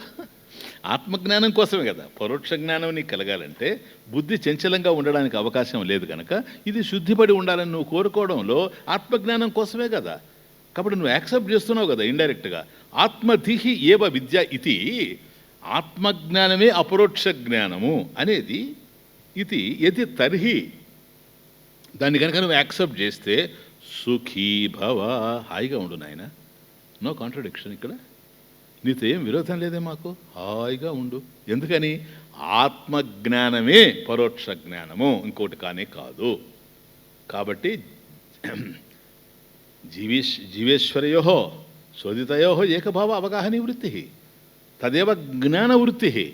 ఆ జ్ఞానవృత్తి నీకు కలిగినప్పుడు అపరోక్ష జ్ఞానం, అది ఇమ్మీడియట్ నాలెడ్జ్, నేనే బ్రహ్మం అనేటువంటి జ్ఞానం కలిగిపోతా ఉంది కనుక, రెండవ వస్తువు లేదనేది కలిగిపోతుంది కనుక సుఖీ భవ. ఇంకా నీ జీవితంలో దుఃఖం లేదు, ఇంకా నీ జీవితంలో బాధ లేదు, హాయిగా ఉండు, ఆనందంగా ఉండు, సుఖీ భవ. ఇంకే అందుకనే కదండి నేను మళ్ళీ యోగ చిత్తవృత్తి నిరోధ అనేది ఆ సుఖీభావ కోసమే కదా. చేసుకో. దుష్టచిత్తం నిరుంధ్యాచ్చేత్. దుష్టచిత్తం బ్యాడ్ మైండ్. బ్యాడ్ మైండ్ అనేది గుడ్ మైండ్ అనేది రెండు లేవు. ఎక్కడ బ్యాడ్ థాట్స్ ఉంటే అది బ్యాడ్ మైండ్. దుష్ట సంకల్పాలు ఉండేది దుష్ట మనస్సు, దుష్టచిత్తం. అది ఇంకేం లేదు. మంచి సద్భావాలు ఉంటే సద్బుద్ధి. దుష్టచిత్తం నిరుంధ్యాచ్చేత్. నిరుంధ్య అంటే నిరోధించడం. కాబట్టి ఆ విధంగా ఉండే చెడ్డ మనసుని నిరోధించాలి అనేది కనుక కంట్రోల్ చేయాలి. నిరోధం నాయన. నిరుంధి అంటే నిరోధం. నిరుంధ్యాచ్చేత్ దాన్ని నిరోధించాలి, దాన్ని నిగ్రహించాలి అని అనుకుంటావా? నిరుంధి త్వం, దాన్ని చక్కగా నిగ్రహించు. Nothing wrong. దాన్ని నిగ్రహించు నాయన, తప్పులేదు. అది మార్గమే కదా, గమ్యం కాదు కదా. గమ్యం ఏంటి? ఆత్మధీహి ఏవ విద్య. అది ఆత్మధీరేవ విద్యేతి యది తర్హి సుఖీ భవ. గమ్యంలో సుఖపడతావు కానీ మార్గంలో కాదు సుఖపడేది. కాబట్టి గమ్యం ఏమిటంటే ఆత్మజ్ఞానం ఏదైతే ఉందో అదే అపరోక్ష జ్ఞానము, అదే విద్య. ఇది తెలుసుకొని ఆనందంగా ఉండు. మరి నిగ్రహించుకునేది ఎట్లా? యోగము అంటావా? ఓ ఎస్. నిరుంధి. నిరుంధి అంటే నిరోధం కురు. నిరుంధి నిరోధం కురు నాయన. అట్లాగే నిగ్రహించుకోనైనా. దుష్టచిత్తం నిరుంధ్యాచ్చేత్ నిరుంధి త్వం యథాసుఖం. పో యాజ్ యూ ప్లీజ్. యథాసుఖం, నీ ఇష్టం వచ్చినట్టు కదా నిగ్రహించే. కంట్రోల్ చేసుకో, హాయిగా ఉండు. ఎవరు కాదంటారు? కాబట్టి యోగ చిత్తవృత్తి నిరోధ అనే దానికి మాకేం విరోధం లేదు. అది తమాషా. చిత్తవృత్తులు నిరోధించడమే యోగము కాదు. యోగం అనేది చిత్తవృత్తులు నిరోధించడం మాకు కూడా అభ్యంతరం. చిత్తవృత్తులు నిరోధిస్తేనే చాలనుకునేటట్లయితే దోషం. ఎందుకని? ఒక ఇంజక్షన్ ఇచ్చేస్తే నీకు చిత్తవృత్తులు నిరోధింపబడతాయి సార్. పెథెడ్రిన్ ఇంజక్షన్ ఇచ్చేయడం ఇప్పుడంతా నేను ఓల్డ్ ఇంజక్షన్ చేస్తాను. Don't find fault with me. Old swami refers old medicines. సరేనా? దేర్ఫోర్ ఇసిలో కనుక వాడికి గనక మొత్తం మంది ఇచ్చేసామనుకోండి, వాడు పడే ఉంటాడు. థాట్స్ యాడ్ వస్తాయి. మళ్ళీ లేచాడు అనుకోండి, ఇంకోటి ఇచ్చేయి. మళ్ళీ లేచాడు, ఇంకోటి ఇచ్చేసా. ఒక్కొక్క ఆలోచన వస్తే పోగొట్టుకోవడం, ఒక్కొక్క ఆలోచన వస్తే పోగొట్టుకోవడం, దాది వస్తే పోగొట్టుకోవడం, ఇది వస్తే పోగొట్టుకోవడం. నాయ్ ఒకేసారి వచ్చిందా ఇంజక్షనే పడి ఉంటాడు. కాదు సార్, నువ్వు ఆత్మధీహి ఆత్మజ్ఞానం కోసం నువ్వు ప్రయత్నం చేసేటప్పుడు నీకు ఏవైతే అవరోధాలు వస్తున్నాయో వాటిని నిరోధించుకో. అంతేగాని వృత్తులను నిరోధించడమే యోగము, యోగమే జ్ఞానము. అట్లాంటిది ఉండడానికి అవకాశమే లేదు. క్లియర్? ఇది నాయన యోగంలో కీలకమైన విషయం ఇక్కడ. క్లియర్ అర్థమైంది కదా మీకు? ప్లీజ్. తదిష్టమేష్టవ్య మాయామయత్వస్య సమీక్షణాత్ ఇచ్చన్నప్యజ్ఞవన్నేచ్చేత్ కిమిచ్చన్నితి శ్రుతం. ఇచ్చన్ అపి ఇచ్చన్నప్యజ్ఞవన్నేచ్చేత్. ఇచ్చన్ అపి అగ్నవత్ నచ్చేత్. అది కిమిచ్చన్ ఇది హి శ్రుతం. కనెక్షన్ దేనికి?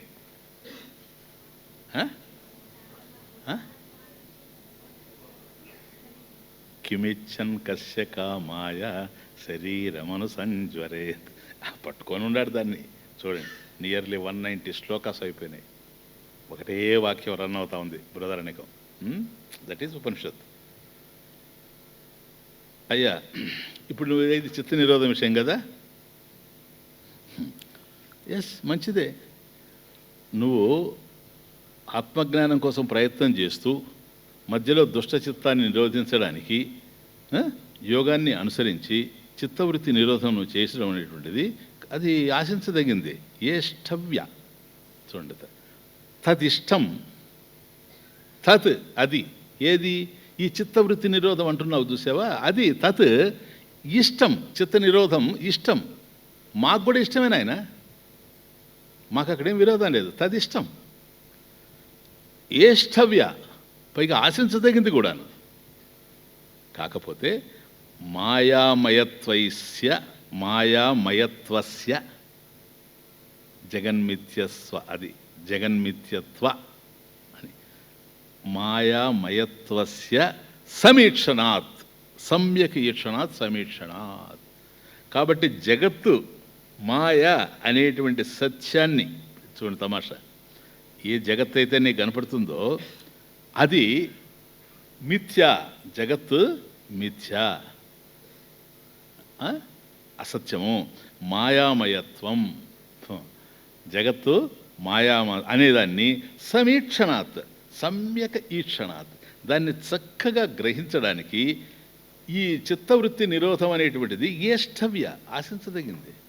తమాషా ఇక్కడ మెలికే ఏంటో తెలుసా, ఊరికే నువ్వు ఆలోచనను ఆపుకుంటూ కూర్చుంటే లాభం లేదు. ఈ ప్రపంచం ఏదైతే ఉందో అది స్పష్టంగా నీకు తెలిసి రావాలి. ఏష్టవ్య, ఆశించదగింది. ఎప్పుడు మాయామయత్వస్య సమీక్షణాత్. అందుచేత ఇంకెక్కడి నుంచి చూడు తమాషా, ఒకవేళ జ్ఞాని ఏదైనా కోరాడనుకో, అజ్ఞాని కూడా కోరతాడు. ఆ మాయామయత్వాన్ని ఎక్స్ప్లెయిన్ చేస్తాడు. జ్ఞాని కోరుతాడు, అజ్ఞాని కూడా కోరుతాడు. కాకపోతే అజ్ఞాని ఏది కోరినా అది బంధానికి కారణం అవుతుంది.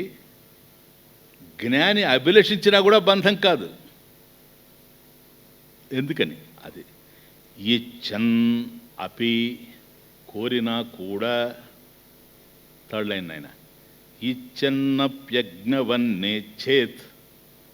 ఇచ్చన్ అపి, జ్ఞాని కోరినప్పటికీ కూడా, అపి అగ్నవత్ నా ఇచ్చేత్. ఇచ్చన్ అపి, జ్ఞాని కోరినా అజ్ఞానిలాగా కోరడం లేదు. అది ఆడ అంటే అజ్ఞాని కోరుతున్నాడు, జ్ఞాని కోరుతున్నాడు. కానీ అజ్ఞాని కోరేది బంధానికి పోతా ఉంది. కాబట్టి జ్ఞాని కోరికలు బంధించడం లేదు.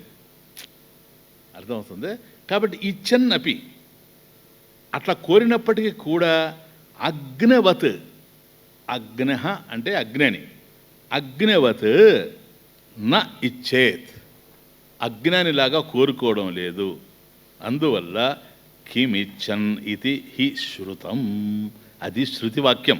కిమిచ్చన్, మనం ఏ వాక్యాన్ని అయితే తృప్తిదీప ప్రకరణంలో విశ్లేషించుకుంటూ వస్తున్నామో, తొలి శ్లోకం కిమిచ్చన్ కస్య కామాయ శరీరం అనుసంజ్వరేత్ అనేది ఏదైతే మనం విశ్లేషిస్తూ ఉన్నామో అది చెప్పే విషయం ఇదే. కాబట్టి జ్ఞానికి అజ్ఞానికి గల భేదం ఏమిటంటే, ఆ భేదం ఏమిటో కిమిచ్చన్ అనేటువంటి శృతివాక్యం వల్ల చెప్పబడతా ఉంది అంటాడు. దేనిని కోరి అంటే వెలితి ఉండి ఏదన్నా చేస్తున్నాడా? కాబట్టి విషయేచ్ఛ, విషయాన్ని కోరడం అనేటువంటిది విషయేచ్ఛ అజ్ఞానికి దుఃఖ సాధనం. నాకు అది కావాలి అని అజ్ఞాని కోరుకున్నాడు అనుకోండి, అది దుఃఖ సాధనం వాడికి. ఎందుకని? దానికోసం వాడు శ్రమించాల. దుఃఖం పొందినా దుఃఖమే, పొందకపోయినా దుఃఖమే. పొందలేదనుకోండి ఎలాగో దుఃఖం మనకు తెలుసు, పొందాడనుకోండి మరీ దుఃఖం. ఎందుకో తెలుసా? పొందిన దాన్ని మళ్ళీ మళ్ళీ కావాలనుకుంటాడు కనుక. కోరిక రిమూవ్ కావడం లేదు, పొందడం జరుగుతూ ఉంది. నేను అది అనుభవించాలి అనుకుంటాడు, శ్రమిస్తాడు. ఒకవేళ అనుభవించిన తర్వాత ఇంకొకసారి అనుభవిస్తే బాగుండు అనుకుంటాడు. కాబట్టి ఇది ఎటర్నల్ ప్రాబ్లం. ఇది ఏది? కోరిక తీరినా తీరకపోతే ఎలాగూ ప్రాబ్లం. కాబట్టి దుఃఖ సాధనంగా కనపడతా ఉంది విషయేచ్ఛ. విషయాల్ని కోరడం అనేటువంటిది అజ్ఞానికి దుఃఖ సాధనంగా ఉంటే జ్ఞానికి సుఖ సాధనం. ఎందుకో తెలుసా? విషయేచ్ఛ సుఖ సాధనం. విషయం నుంచి తాను ఏదో ఆశించి కాదు, ఆ సమయానికి అది వచ్చిందనుకోండి విషయేచ్ఛ, ఇది ప్రారంధవశాత్తు వస్తూ ఉంది కాబట్టి ఈ కర్మ చేసేస్తే ప్రారంధం పోతుంది. కాబట్టి ప్రారంధ ఫలం ఉన్నంత వరకు ఈ దేహం ఉంటుంది కనుక ప్రారంధాన్ని కడిగేసుకోవాలి. ఆ విషయేచ్ఛ సుఖ సాధనంగా ఉంది. అందుకని విషయాలు అనుభవించినట్టే ఉండినా, విషయాలను కోరినట్టే ఉండినా దేనికోసము? ప్రారంధ క్షయార్థం. అంతే, ప్రారంధం నశించిపోతుంది అనేటువంటి ఉద్దేశంతోనే జ్ఞాని ఉన్నాడు గనక అతనికి అది సుఖ సాధనంగా ఉంది, ఇది ఇతనికి దుఃఖ సాధనంగా ఉంది. ఇది మెయిన్ రీజన్. ఇది అటు బృహదారణ్యక శృతి ఒక శ్లోకం, నైష్కర్మ్య సిద్ధి అని మీకు అనేక సార్లు నేను చెప్పుంటాను. ఎప్పుడు భగవత్కృప ఉంటే అది చాలా ఉద్గ్రంథం, చాలా పెద్దది. ఇక దాన్ని చెబితే ఇక అద్వైతం మీద ఏ శంక తలెత్తే అవకాశం లేదు. నైష్కర్మ్య సిద్ధి, యాక్షన్లెస్ అవేర్నెస్, అది సిద్ధించడం, అది సిద్ధమయ్యే ఉంది, సాధ్యం కాదు, సిద్ధి, అది సిద్ధించే ఉంది. ఆ స్థితిని అందుకోవడం నైష్కర్మ్య సిద్ధి. నన్ను అడిగితే చాలా జటిలమైన గ్రంథం, లాజికల్గా తర్కం మీద. ఇక ఆ గ్రంథానికి ఆ గ్రంథమే సాటి అని చెప్పుకోవాలి. ఈ నైష్కర్మ్య సిద్ధి అనే గ్రంథాన్ని రచించింది సురేశ్వరాచార్యుడు, వార్తికాకారుడు. అద్వైత సిద్ధిని రచించింది మధుసూదన సరస్వతి 14వ శతాబ్దంలో. అది జటిలమైన గ్రంథం, అది చాలా పెద్ద గ్రంథం. అద్వైత సిద్ధి కాకుండా నైష్కర్మ్య సిద్ధి అంటే మండనమిశ్రుడు ఆచార్యులు వారు ఎవరినైతే కర్మ సిద్ధాంతంలో ఓడించిన తర్వాత మండనమిశ్రుడు అనేటువంటి కర్మిష్ఠి సన్యాసం తీసుకొని ఆచార్యుల వారి శిష్యుల్లో ప్రథముడయ్యాడో ఆయన సన్యాసం పుచ్చుకున్న తరువాత సురేశ్వరాచార్యులు, ఆయనే శృంగేరి పీఠంలో వచ్చింది. ఫస్ట్ శృంగేరి పీఠాధిపతి ఆయన, అందుకని దాన్ని ప్రధానంగా చెప్తారు.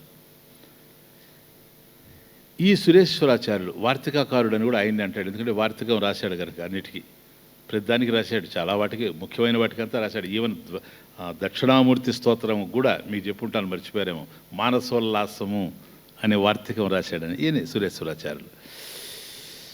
ఈయన నైష్కర్మ సిద్ధిలో ఓ శ్లోకాన్ని అందంగా కోట్ చేస్తాడు. దీనికి చాలా వెరీ బ్యూటిఫుల్ ఎక్స్ప్రెషన్. ఇక మన విద్యారణ్య స్వామికి అంతా ఆయన విద్య అరణ్యం కనుక, ఆయన అరణ్యంలో అన్నీ ఉన్నాయి కనుక ఒక్కసారి నైష్కర్మ సిద్ధిని కోట్ చేస్తాడు ఇక్కడ. Next point is that. కాబట్టి జ్ఞాని కోరినా, నాయన బాగా అర్థం చేసుకోండి, కిమిచ్చన్ ఇతి హీ శృతం ఎందువన్నీ ఇచ్చన్నపి, వాడు కోరినప్పటికీ కూడా ఇచ్చన్ అపి అజ్ఞానిలాగా నా చేత్. కాబట్టి అజ్ఞానిలా కోరడం లేదు. కాబట్టి కిమిచ్చన్ దేనిని కోరి అనేటువంటి శృతి వాక్యం రావడానికి ఇదే కారణం అని, దానికి ఇది ఎక్స్ప్రెషన్ ఆఫ్ సురేశ్వరాచార్య. రాగోలింగమబోధస్య సంతు రాగాదయో బుధే ఇది శాస్త్రద్వయం సార్ధం ఏవం సతి అవిరోధితః. సతి అవిరోధతః అవిరోధతః ఇది. అంటే వండర్ఫుల్ శ్లోక, జాగ్రత్తగా వినండి. అబోధస్య ఫస్ట్ లైన్, అబోధస్య లింగం రాగః, రాగో లింగం అబోధస్య, అబోధస్య అజ్ఞానస్య.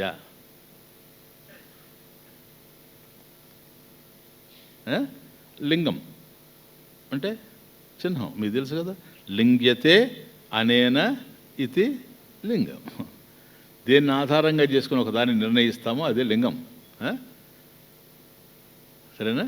అర్థం కాని దాన్ని అర్థం చేసుకోవడానికి ప్రయత్నం చేస్తే అట్లాగా వచ్చింది శివలింగం అనేది కూడా.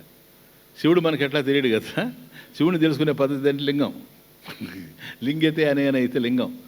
కాబట్టి లింగాన్ని మనం ఆరాధించడంలోనే శివతత్వం తెలిసిపోతూ ఉంది కనుక ఇది లింగం. అట్లా ప్రతిదానికి. కాబట్టి లింగతే అనేనైతే లింగం కనుక అబోధస్య అజ్ఞానస్య లింగం రాగ. రాగము కోరిక.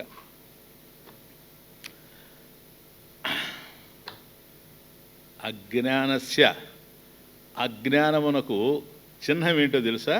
కోరిక. అంతే, ఇంకా లేదు. అగ్నస్య అజ్ఞానికి చిహ్నం కూడా కోరికే. అజ్ఞానస్య అంటే అజ్ఞానము, అందుకని నేను అజ్ఞాని అనలా, అజ్ఞానము. అజ్ఞానస్య లింగం రాగ. అగ్నస్య లింగం రాగ. వాడు అజ్ఞాని అని దేన్ని బట్టి చెప్పాలి తెలుసా? వాడు నాకు అది కావాలా, ఇది కావాలా, ఇది కావాలా, అది కావాలని కోరుతా ఉండాడు అనుకో, వాడికి జ్ఞానం లేదు. అంటే అది చిహ్నం. కోరిక అనేటువంటిది చిహ్నం. కోరిక అది కదా రాగం. రాగ లైక్, ద్వేష డిస్లైక్. అది అబోధస్య అజ్ఞానస్య లింగం చిహ్నం రాగ. క్లియరా? బుధే బుధే జ్ఞానస్య. అబోధస్య అంటే అజ్ఞానస్య, బుధే జ్ఞానస్య జ్ఞానం కలిగినటువంటి వాడు బుధుడు. అతనిలో ఏముండాలండి? ఇది ఉండకూడదు కదా కదా నాయన. అజ్ఞానస్య లింగం రాగ. అజ్ఞానానికి చిహ్నం ఏంటి? కోరిక. అజ్ఞానికి చిహ్నం ఏంటి? కోరిక. అజ్ఞానానికి చిహ్నం కోరికే. అజ్ఞానికి కూడా గుర్తు అదే. ఆయన గుర్తుపెట్టుకోవాలంటే ఆయన కోరుతా ఉంటే ఈయన అజ్ఞానిని మనం గుర్తుపెట్టుకోవచ్చు కదా. మరి బుధే బుధజనులు అంటే జ్ఞానులు, జ్ఞానిన. మామూలుగా చెప్పాలంటే ఏం చెప్పాలి? కోరిక లేనివాడు అయి ఉండాలి. కోరిక రాగాదయో సంతో, దట్ ఈజ్ సురేశ్వర. కాబట్టి అజ్ఞానానికేమో గుర్తు ఏమిటంటే కోరికలు కలిగి ఉండడం. జ్ఞానానికి గుర్తు ఏమిటండి అని కనుక అడిగినట్లయితే రాగాదయ. ఈ రాగాదులు కలిగి ఉండడమే. ఏది? జ్ఞానానికి కూడా. ఇది అని శాస్త్రద్వయం సార్థం సార్థం. ఈ విధంగా శాస్త్రం చెప్పే ఈ రెండు విషయాలు అర్థవంతాలే, ఈ రెండు సత్యాలే సార్. ఏవం సతి, ఇదిలా ఉండగా అవిరోధిత అవిరోధత, దీంట్లో ఏం విరోధం కనపడడం లేదు. మీ కాంట్రడిక్షన్ కనపడతా ఉంది, but here there is no contradiction at all. తమాషా చూడండి. అయ్యా, అజ్ఞానానికి కోరిక ఉంటుంది, జ్ఞానికి కోరికలు మొదలైనవన్నీ కూడా ఉంటాయి. ఈ రెండు శాస్త్రరీత్యా సమ్మతాలే. వీటి రెండింటి మధ్యలో పరస్పర విరోధం లేదు. అసంశయ. ఈ విషయంలో మీకేం సందేహం అవసరం లేదని సురేశ్వరాచార్యులు గుండు పేల్చాడు ఇక్కడ. ఇప్పుడు మనకేమనిపిస్తుంది? చక్కగా కనపడతా ఉంటే రాగం ఉండేవాడు అజ్ఞాని, రాగం లేనివాడు జ్ఞాని, క్లియర్గా తెలుస్తూ ఉంటే రాగం ఉండేవాడు అజ్ఞాని, అజ్ఞానికి గుర్తు ఏంటంటే కోరిక ఉండడమేనని చెప్పి, కోరిక మొదలైనవి దీంట్లో ద్వేషాదులు కూడా ఏమో ఆదాయ ఎట్సెట్రా ఇవన్నీ ఉంటే సంతు, ఎవరిలో బుధే సంతు, జ్ఞాని యందు అవి కూడా ఉంటాయి సార్. ఈ విధంగా శాస్త్రం రెండు రకాలుగా చెప్తా ఉంది కదా.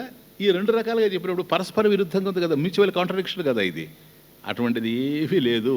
ఏవం సతి అలా చెబుతున్నప్పటికి కూడాను అవిరోధత, వాటి మధ్యలో ఏ విధమైనటువంటి విరోధం గోచరించడం లేదు. No contradiction. ఎందువల్ల? ఒకటి, ప్రారబ్ధ క్షయమేవా అన్నాం ఇంతకుముందు. అంటే జ్ఞాని ఏదైనా కోరుకున్నా కూడాను ప్రారబ్ధం నశించిపోతుందని కోరుకుంటున్నాడు కనుక ఏది వచ్చినా సరే, అది రాగం వచ్చినా, ద్వేషం వచ్చినా, ఇంకోటి వచ్చినా సంతృప్తిగానే ఉంటాడు. ఎందుకని? ప్రారబ్ధవశాత్తు ఏది మిగిలింది అది పోతా ఉంది, పోనీ. అందువల్ల సంతోషంతోనే ఉంటాడు. కాబట్టి సుఖసాధనంగా ఉంటుంది. ఇది ఇంతకుముందే మనం చెప్పాం, మనకు అర్థమైంది. కానీ ఇక్కడ అంటే కోరుతున్నాడు కానీ అజ్ఞానిలాగా కోరడం లేదు. అగ్నవత్ నా ఇచ్చేత్ కదా, ఇచ్చన్నపి. అక్కడ చూడండి ఎట్లా ఉందో, అంటే కోరుతున్నాడు, కోరడం లేదు.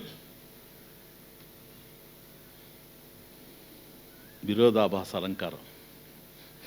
అసలు ఇది ఒక అద్భుతమైన అలంకారం. ఇది విరోధాభాస, ఓదానికి విరోధం, కానీ అక్కడే అలంకారం, భూషణం. గీతంతా ఇదే కదా, ఇక్కడ ఎన్ని చోట్ల వస్తుంది విరోధాభాస అలంకారం. నేను చెప్పాను, మీరు మర్చిపోయారు అనుకోండి, అది వేరే విషయం. అంటే కోరుతున్నాడు, కోరడం లేదు. అగ్నివత నా ఇచ్చేత్, ఇచ్చన్ అపి. కోరుతున్నాడు కానీ అజ్ఞానిలాగా కోరడం లేదు. అంటే ఏమని?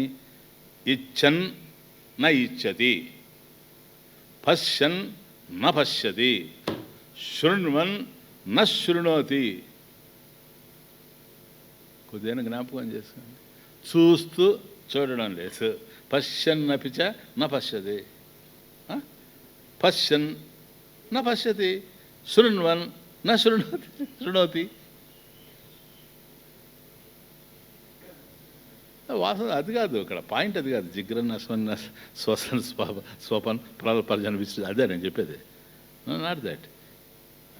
నైవ కించిత్ కరోమి, ఇది అదే పాయింట్. జ్ఞాని 5వ అధ్యాయం 5th చాప్టర్ 8th శ్లోక. జ్ఞాని కర్మ సన్యాస యోగంలో నా ఏవ కించిత్ కరోమి ఇది, నేనేం చేయడం లేదు కదా. యుక్త మన్యేత తత్వవిధుడు ఆ విధంగా అనుకుంటున్నాడు జ్ఞాని. ఎప్పుడు? పశ్యన్, చూస్తూ, శృణ్వన్, వింటూ, అట్లా. ఇప్పుడు ఇవన్నీ చేస్తూ ఉన్నాడు, వాసన చూస్తూ ఉన్నాడు, జిగ్రన్, అది కాదు ప్రశ్న. ఇవన్నీ చేస్తూ చేయనివాడు. ఇక్కడికే మీ కాంట్రడిక్షన్ రాలా? చూచాడు అన్నప్పుడు చూడని వాడు ఎట్లవుతాడా? చేశాడన్నప్పుడు చేయనివాడు ఎట్లవుతాడా? విన్నవాడు అన్నప్పుడు వాడు ఎట్లవుతాడా? కాదు నాయన, అర్థం కదా మీకు? ఎవడు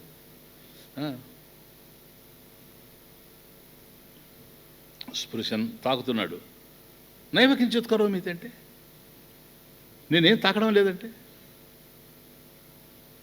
అదే ఆడ స్పృశన్, జిగ్రన్, వాసన చూస్తూ, అశ్నన్, తింటూ అశ్నన్, భోంచేస్తూ నేను భోంచేయడం లేదంటే ఇది ఎక్కడ పనికి వస్తుంది? ఈ జ్ఞానం హోటల్లో పనికి వస్తుంది, అంతే కదా, డబ్బులు ఇవ్వకుండా రావడానికి. తినేసి నేను తినడం లేదని వచ్చేస్తే బయటికి అక్కడ పనికి వస్తుంది. మీకు ఎక్కడ పనికి వస్తుంది చెప్పండి? కనుక ఇది విరోధాభాస అలంకారం. ఎంత అద్భుతమైన విషయం చూడండి. పశ్యన్నపిచ న పశ్యతి, తాను చూస్తూ కూడా చూడనటువంటి వాడే. చూడడం కాదు నేను ఇప్పుడు, చూడడం అనేటువంటిది వేరు, చూస్తూ తెలుసుకోవడం అనేటువంటిది వేరు. చూడడం అసంకల్పితంగా జరుగుతుంది, అవునా? ఇప్పుడు ఇదిగో నేనేం చూడడం లేదు, చూడడం లేదు, చూస్తున్నా. కళ్ళు మూస్తూ తెరుస్తూ ఉంటే, ఎప్పుడైతే కళ్ళు నేను తెరుస్తున్నానో అప్పుడు కళ్ళు చూస్తున్నాయి. కళ్ళు ఇదేనైతే చూస్తున్నాయో దానికి అర్థం కావాలంటే మనసు ఉండాలి అక్కడ, లేకపోతే అర్థమయ్యే అవకాశం లేదు. కాబట్టి కళ్ళు చూడడం కాదు జరుగుతుండేది, కళ్ళ ద్వారా ఏంటంటే చూడడం జరగడం లేదు, మూసుకోవడం తెరుచుకోవడం కళ్ళు చేస్తున్నాయి అంటున్నారు. Point is that. కళ్ళ దగ్గర జరుగుతున్నది ఏంటంటే మనం అంటాం నా కళ్ళు చూస్తున్నాయి. కళ్ళుగా చూచేది కళ్ళు ఏం చేస్తున్నాయి అనేది, కళ్ళు ఏం పని చేస్తున్నాయి. ఇంతకీ కార్యాలు ఎవరి? పశ్యన్ శృణ్వన్ స్పృశంజి, ఆ ఎవరి కార్యాలు అవి? నైవ కించిత్ కరోమి ఏంటున్నాడు అంటే నాది కాదని అర్థం. ఆ కార్యాలు నావి కావు, నావైతే మాత్రం నేను చేసినట్టే. ఇప్పుడు ఎవరో ఎక్కడో గాయం చేస్తే నా కుక్క మీదకి వచ్చి పడితే ఎట్లా మీరు? అది నా కుక్క కరిచిందా లేదనేది కూడా కావాలి కదా. ఎవరి కార్యాలు అవి ఈజ్ ద క్వశ్చన్. ఎవరు చేశారో వాళ్ళ కార్యాలు. నా ఏవ కించిత్ కరోమి, నేనేమి చేయలేదంటుంటే నా కార్యాలు ఎట్లవుతాయి అవి? కాబట్టి తినడం జరిగింది, నేను తినలేదంటున్నాను కదా. అశ్నన్, నిజమే, తింటూ కూడాను తినని వాడే. పశ్యన్, చూస్తూ చూడని వాడే. ఎందుకంటే అది నా కార్యం కాదు. మరి ఎవరి కార్యం? ఎవరు చేస్తే వాళ్ళ కార్యం చెప్పు. ఎవరు చూసి? అయితే కళ్ళు చూసేయండి, కళ్ళ కార్యమా? మేబీ. ఇంకా కొద్ది లోతుకు పోతే కళ్ళు నిజంగా చూస్తున్నాయి, అర్థం చేసుకో. That's the point. నేను ఇంపార్టెంట్. కళ్ళ ద్వారా మనసు చూస్తూ ఉంది. కళ్ళు మూసుకోవడం తెరుచుకోవడం, మూసుకోవడం తెరుచుకోవడం, మూసుకోవడం తెరుచుకోవడం. Sit down, stand up, sit down, stand up. ఇంతే, ఇంతే వ్యవహారం. Sit stand, sit stand. అలా రెప్ప కొడుతూ ఉండడమే కానీ కళ్ళకు పని. నేత్రముల కార్యం అది. రెప్ప కొట్టడం, తెలుసుకోవడం దాని కార్యం కాదు, మనసు యొక్క కార్యం. కాబట్టి మనకు అనిపిస్తూ ఉంది ఇది కళ్ళ యొక్క కార్యం అని. కాదు అని విశ్లేషణలో తెలుస్తూ ఉంది మనసు అని. మనసు జడం, అది తెలుసుకోలేదు. అప్పుడు ఎవరు? లిసన్, ఇది విరోధాభాస అలంకారం. చేస్తూ చేయకుండా పోవడం అంటే ఒకదానికి ఒకదాని పరస్పరం మ్యూచువల్ కాంట్రడిక్షన్ కనపడతా ఉంటుంది, కానీ కాంట్రడిక్షన్ అనేది లేకుండా ఉంటుంది.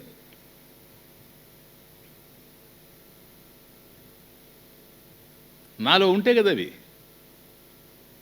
నేను చేసినవి అవుతాయి, నాలో ఉన్నవి కావు. అవి ఉండడానికి అవకాశమే లేదు.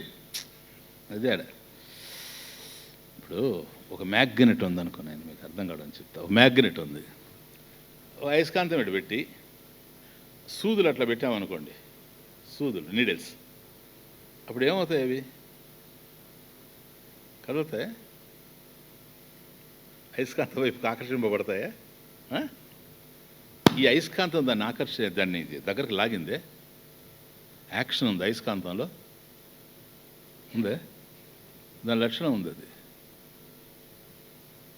అయస్కాంతం ఇనుప ముక్కని ఆకర్షిస్తుంది కదా. ఇది మూవ్ అవుతూ ఉంది. సపోజ్ ఇది అక్కడ ఉండింది అనుకోండి, మూవ్ కాదు. ఏ దగ్గర ఎంతవరకు వస్తే అక్కడి నుంచి మూవ్ అవుతుందో అక్కడికి వచ్చింది కనుక మూవ్ అవుతూ ఉంది. ఎవరు కదులుతున్నారు అని చెబితే సూదులు కదులుతున్నాయి అంతేగాని యాక్షన్ మాత్రం మ్యాగ్నెటిక్ మనం ఆపాదించడానికి అవకాశం లేదు.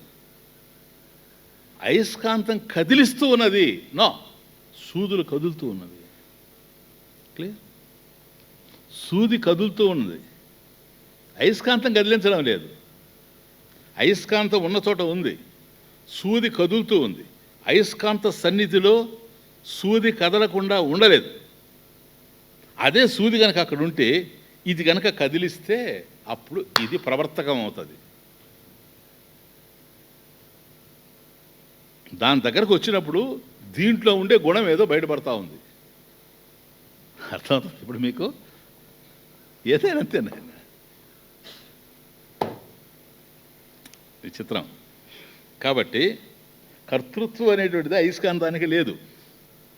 ఇక్కడ కూడా అదే, కళ్ళు మూస్తూ తెరుస్తూ ఉంటే కళ్ళకి ఏదైనా కనపడితే ఆ కనపడినటువంటి దాన్ని మనసు తెలుసుకుంటా ఉంది కదా. తెలుసుకుంటుందే. మనసు ఎట్లా తెలుసుకుంటుంది? నేను లేకపోతే, చైతన్యం లేకపోతే. మనసు జడం కదా. మనసాన అమనుతే మనసు తెలుసుకునే అవకాశం లేదు.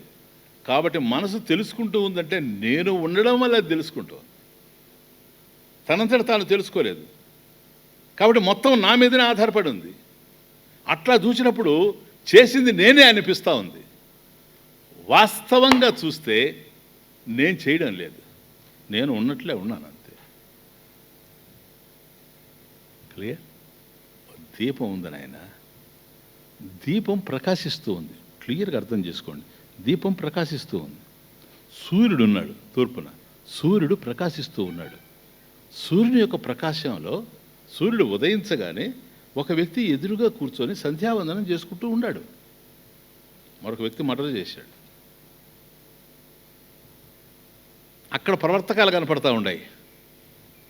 ఇక్కడ ప్రవర్తకం కాదు, ప్రకాశత్వం. సూర్యుడు ప్రకాశిస్తున్నాడు, ప్రవర్తించడం లేదు. దీపం ప్రకాశిస్తూ ఉంది, ప్రవర్తించడం లేదు. ఆ దీపం దగ్గర కూర్చొని నువ్వు గీతా పఠనం చేస్తావా? గీతాపారాయణం ఓకే, పుణ్యకర్మ. లేదా అక్కడ కూర్చొని ఇంకేదైనా ద్రోహబుద్ధి తలపెట్టి ఏదైనా చేస్తావా? పాపకర్మ. దానికి ఎవరు కారణం? దీపానికి కారణం అనడానికి అవకాశం లేదు.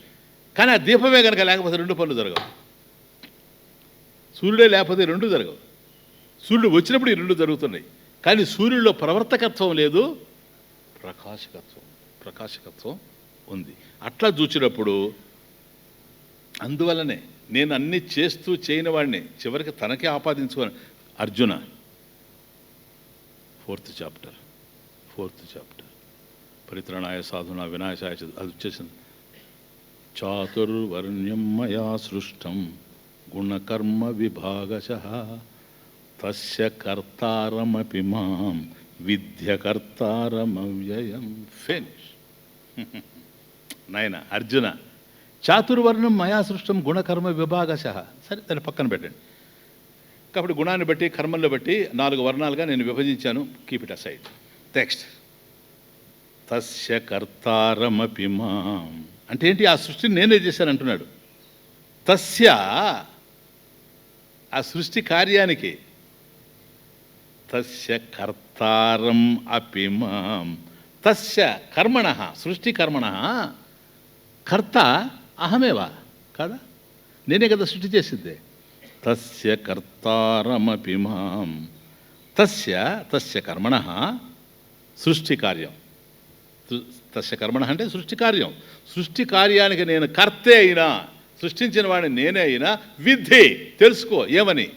అకర్తారం, నేను కర్తను కాను, అవ్యయం, నశించినటువంటి వాడిని, అవ్యయకర్త. బ్యూటిఫుల్ వర్డ్ అది భగవద్గీతలో.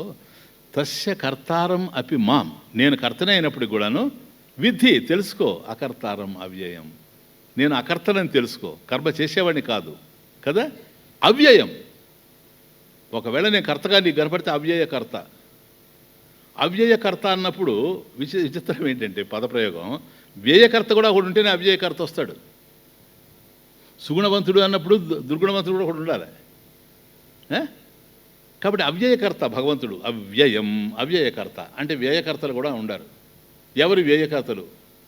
మనమే, వయం.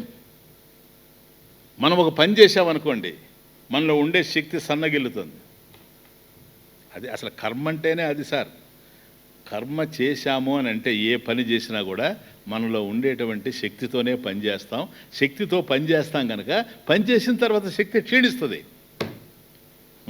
డబ్బులుంటేనే ఖర్చు పెడతాం, ఖర్చు పెట్టిన తర్వాత డబ్బులు తగ్గుతాయి, అంతేగాని పెరుగుతాయా? కాబట్టి వ్యయం ఉంది. ఎక్కడైనా సరే శక్తి ఉంది అని అంటే వ్యయం ఉంది కనుక మనం కర్తలం. ఎట్లాంటి కర్తలం అంటే మనం చేసే కర్మలో వ్యయకర్తలం. మనలో ఉండేటువంటి శక్తి క్షీణిస్తూ పోద్ది. అది కాబట్టి కర్త యొక్క శక్తిని క్షీణింపజేసేదే కర్మ. How is this? కర్త యొక్క శక్తిని క్షీణింపజేసేదే కర్మ. ఇప్పుడు అర్థమవుతుందా మీకు? ఏ కర్మ మనం చేసినా, ఏ పని మనం చేసినా మనలో ఉండేటువంటి శక్తి కాస్త సన్నగిల్లిపోతూ ఉంటుంది. అది క్షయం, వ్యయం. కాబట్టి మనం వ్యయకర్తలం, కానీ పరమేశ్వరుడు అవ్యయకర్త. కాబట్టి ఒక కర్మను చేస్తూ, అండర్స్టాండ్, ఒక కర్మను చేస్తూ మనలో ఉండేటువంటి శక్తిని ఖర్చు చేస్తూ, అలా శక్తిని ఖర్చు పెట్టుకుంటూ ఫలాన్ని పొందేటువంటి వాళ్ళం మనం. పరమేశ్వరుడు కర్మ చేస్తూ శక్తిని వ్యయం కానీయకుండా తనలో ఉండే శక్తి, ఎందుకంటే సర్వజ్ఞత్వం, సర్వశక్తిమత్వం ఎప్పుడు వ్యయం కాదు. అందుకని ఫలాసక్తి లేదు. మనకెందుకు పోతా ఉంది, క్షయిస్తుందంటే ఫలాసక్తి ఉంది. పరమేశ్వరుడికి ఫలాసక్తి లేదు. ఏం పొంది? కిమిచ్చన్. అదే కిమిచ్చన్ ఇది హీ శృతం. కాబట్టి పరమేశ్వరుడైనా జ్ఞానైనా ఇద్దరు ఒకటే. జ్ఞాని ఆత్మైవ మే మతం. నేను జ్ఞాని ఇద్దరం ఒకటే అర్జున. 6వ అధ్యాయం. మా ఇద్దరిలో డిఫరెన్స్ లేదు. జ్ఞానికి నాకు డిఫరెన్స్ లేదు. జ్ఞాని ఎవరో కాదు, నేనే జ్ఞాని, జ్ఞానే నేను. క్లియర్? కాబట్టి మనకు సర్వం చేస్తున్నట్టు పరమేశ్వరుడు అనిపించినా కూడాను తాను విలక్షణంగానే ఉండాడు. తాను అవ్యయంగా ఉండడే కానీ వ్యయకర్తగా ఎక్కడా లేడు. ఇది విరోధాభాస అలంకారం. 13వ అధ్యాయంలో కూడా వస్తుందా మొత్తం.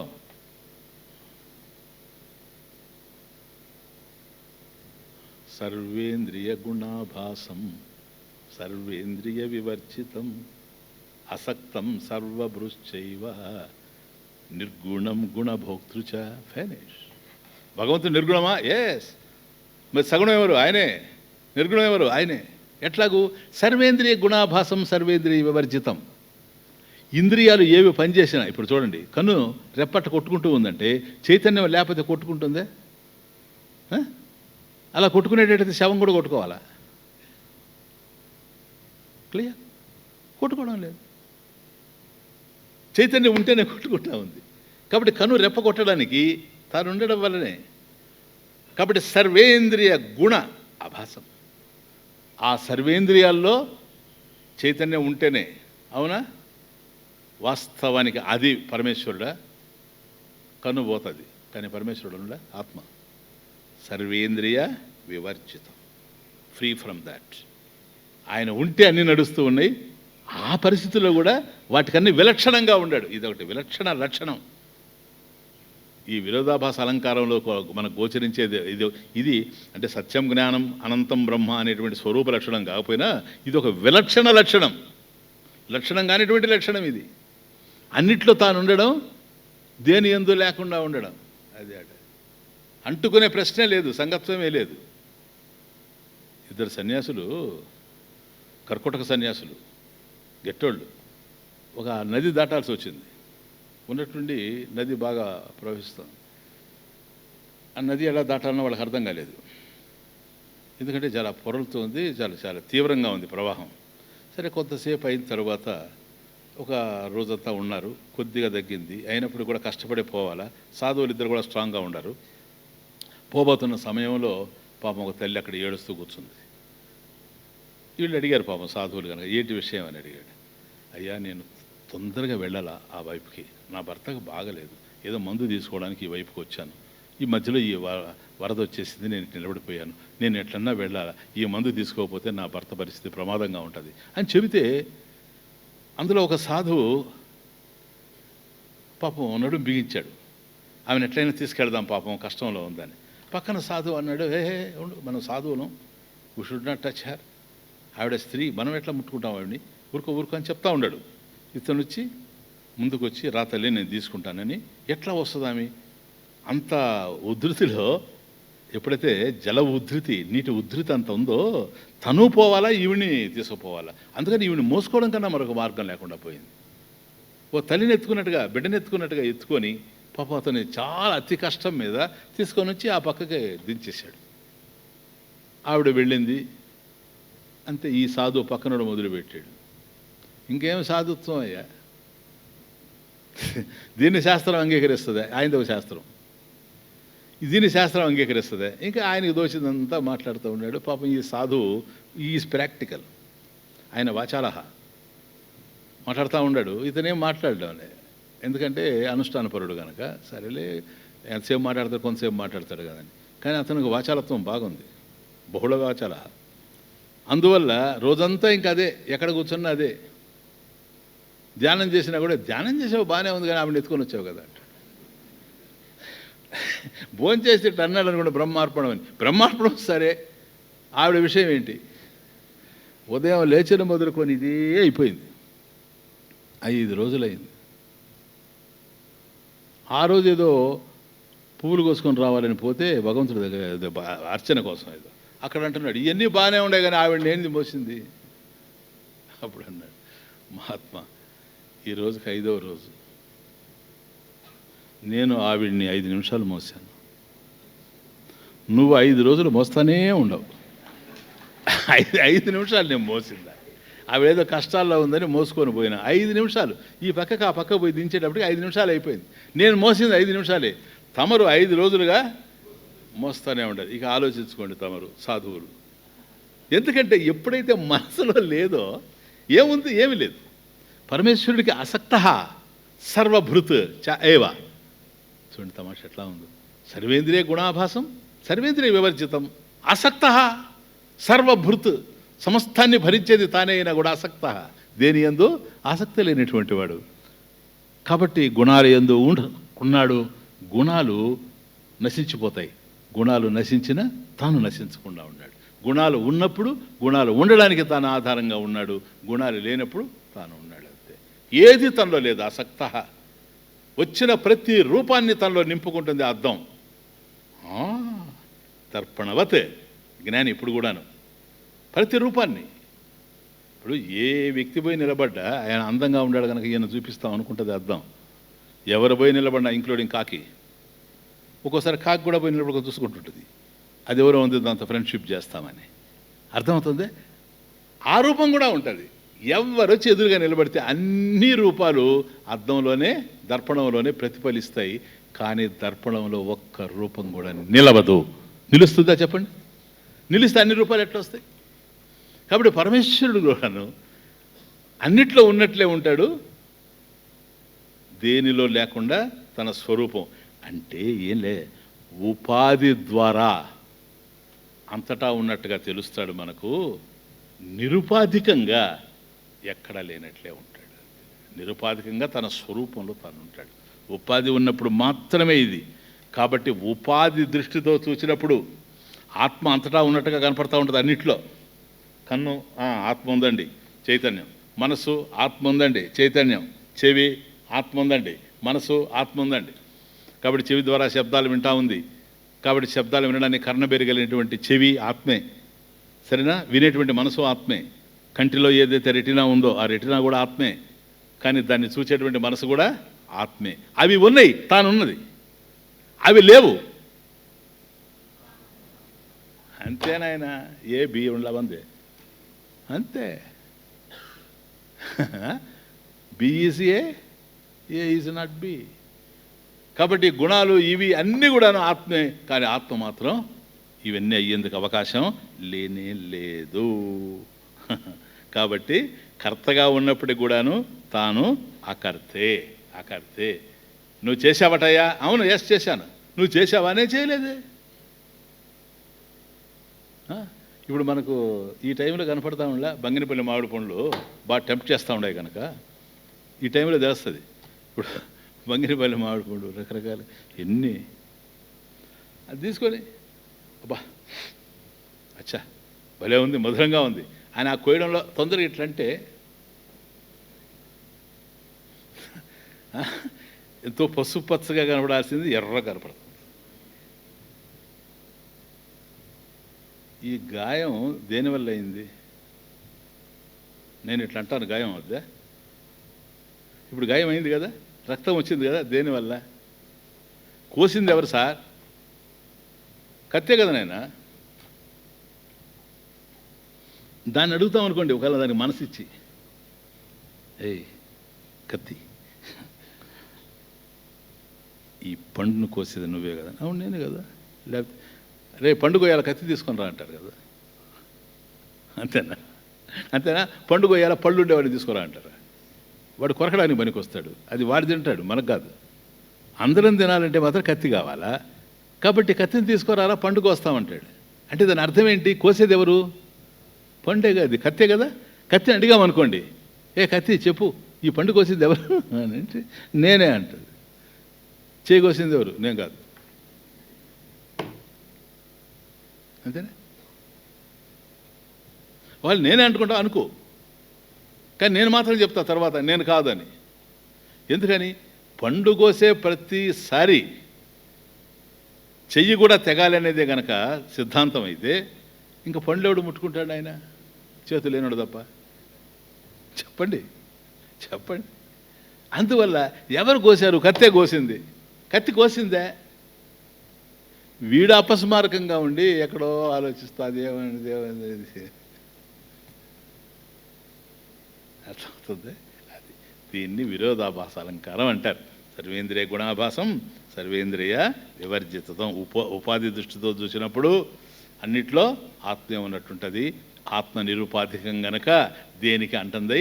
అసక్త సర్వభృతు చైవ. అది సర్వభృతు, సమస్తాన్ని భరించేదైనప్పటికి కూడాను అసక్త, దేని యందు ఆసక్తి లేనిదై ఉంటుంది. కాబట్టి అబోధస్య అజ్ఞానస్య లింగం రాగ, కానీ బోధే బుధే రాగాదయో సంతు. కాబట్టి బుధుల్లో ప్రారంధవశాత్తు రాగాదులో ఉండొచ్చు, కానీ వాటి వల్ల మాత్రం ఆ జ్ఞానికి ఏ నష్టం లేదు. ఎందుకని అది సుఖ సాధనమే కానీ దుఃఖ సాధనం కాదు. ఈ రెండు కూడాను అంగీకరించదగినవి. అవిరోధత, ఈ రెంటి మధ్య ఏ విధమైనటువంటి కాంట్రడిక్షను లేదు. ఇప్పుడు మన సాంగులు కూడా అది ఉండలే, అందరి మనసులు కదిలించేవాడు. ఇప్పుడు చైతన్యం లేదు, మనసు కదులుతుందే. ఒక కన్ను చూసింది అనుకోండి, చైతన్యం లేకపోతే మనసు తెలుసుకుంటుంది. కన్ను ఉంది, శవానికి కూడా ఉంటుంది.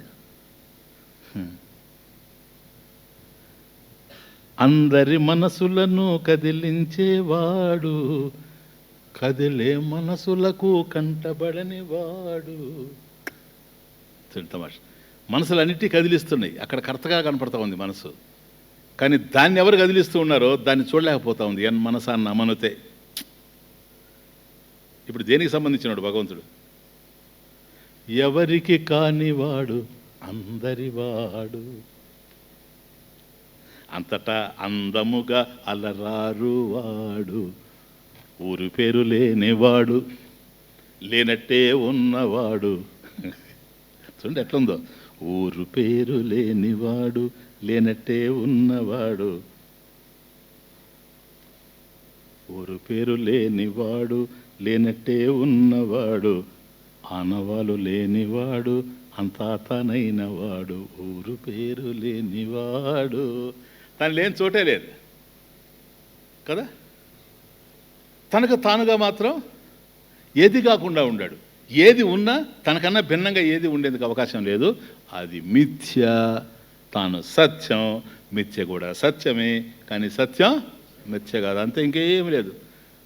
కాబట్టి మనసు ఉందంటే మనసు తానే, ఇంద్రియాలు ఉన్నాయంటే ఇంద్రియాలు తానే, జ్ఞానేంద్రియాలు తానే, కర్మేంద్రియాలు తానే.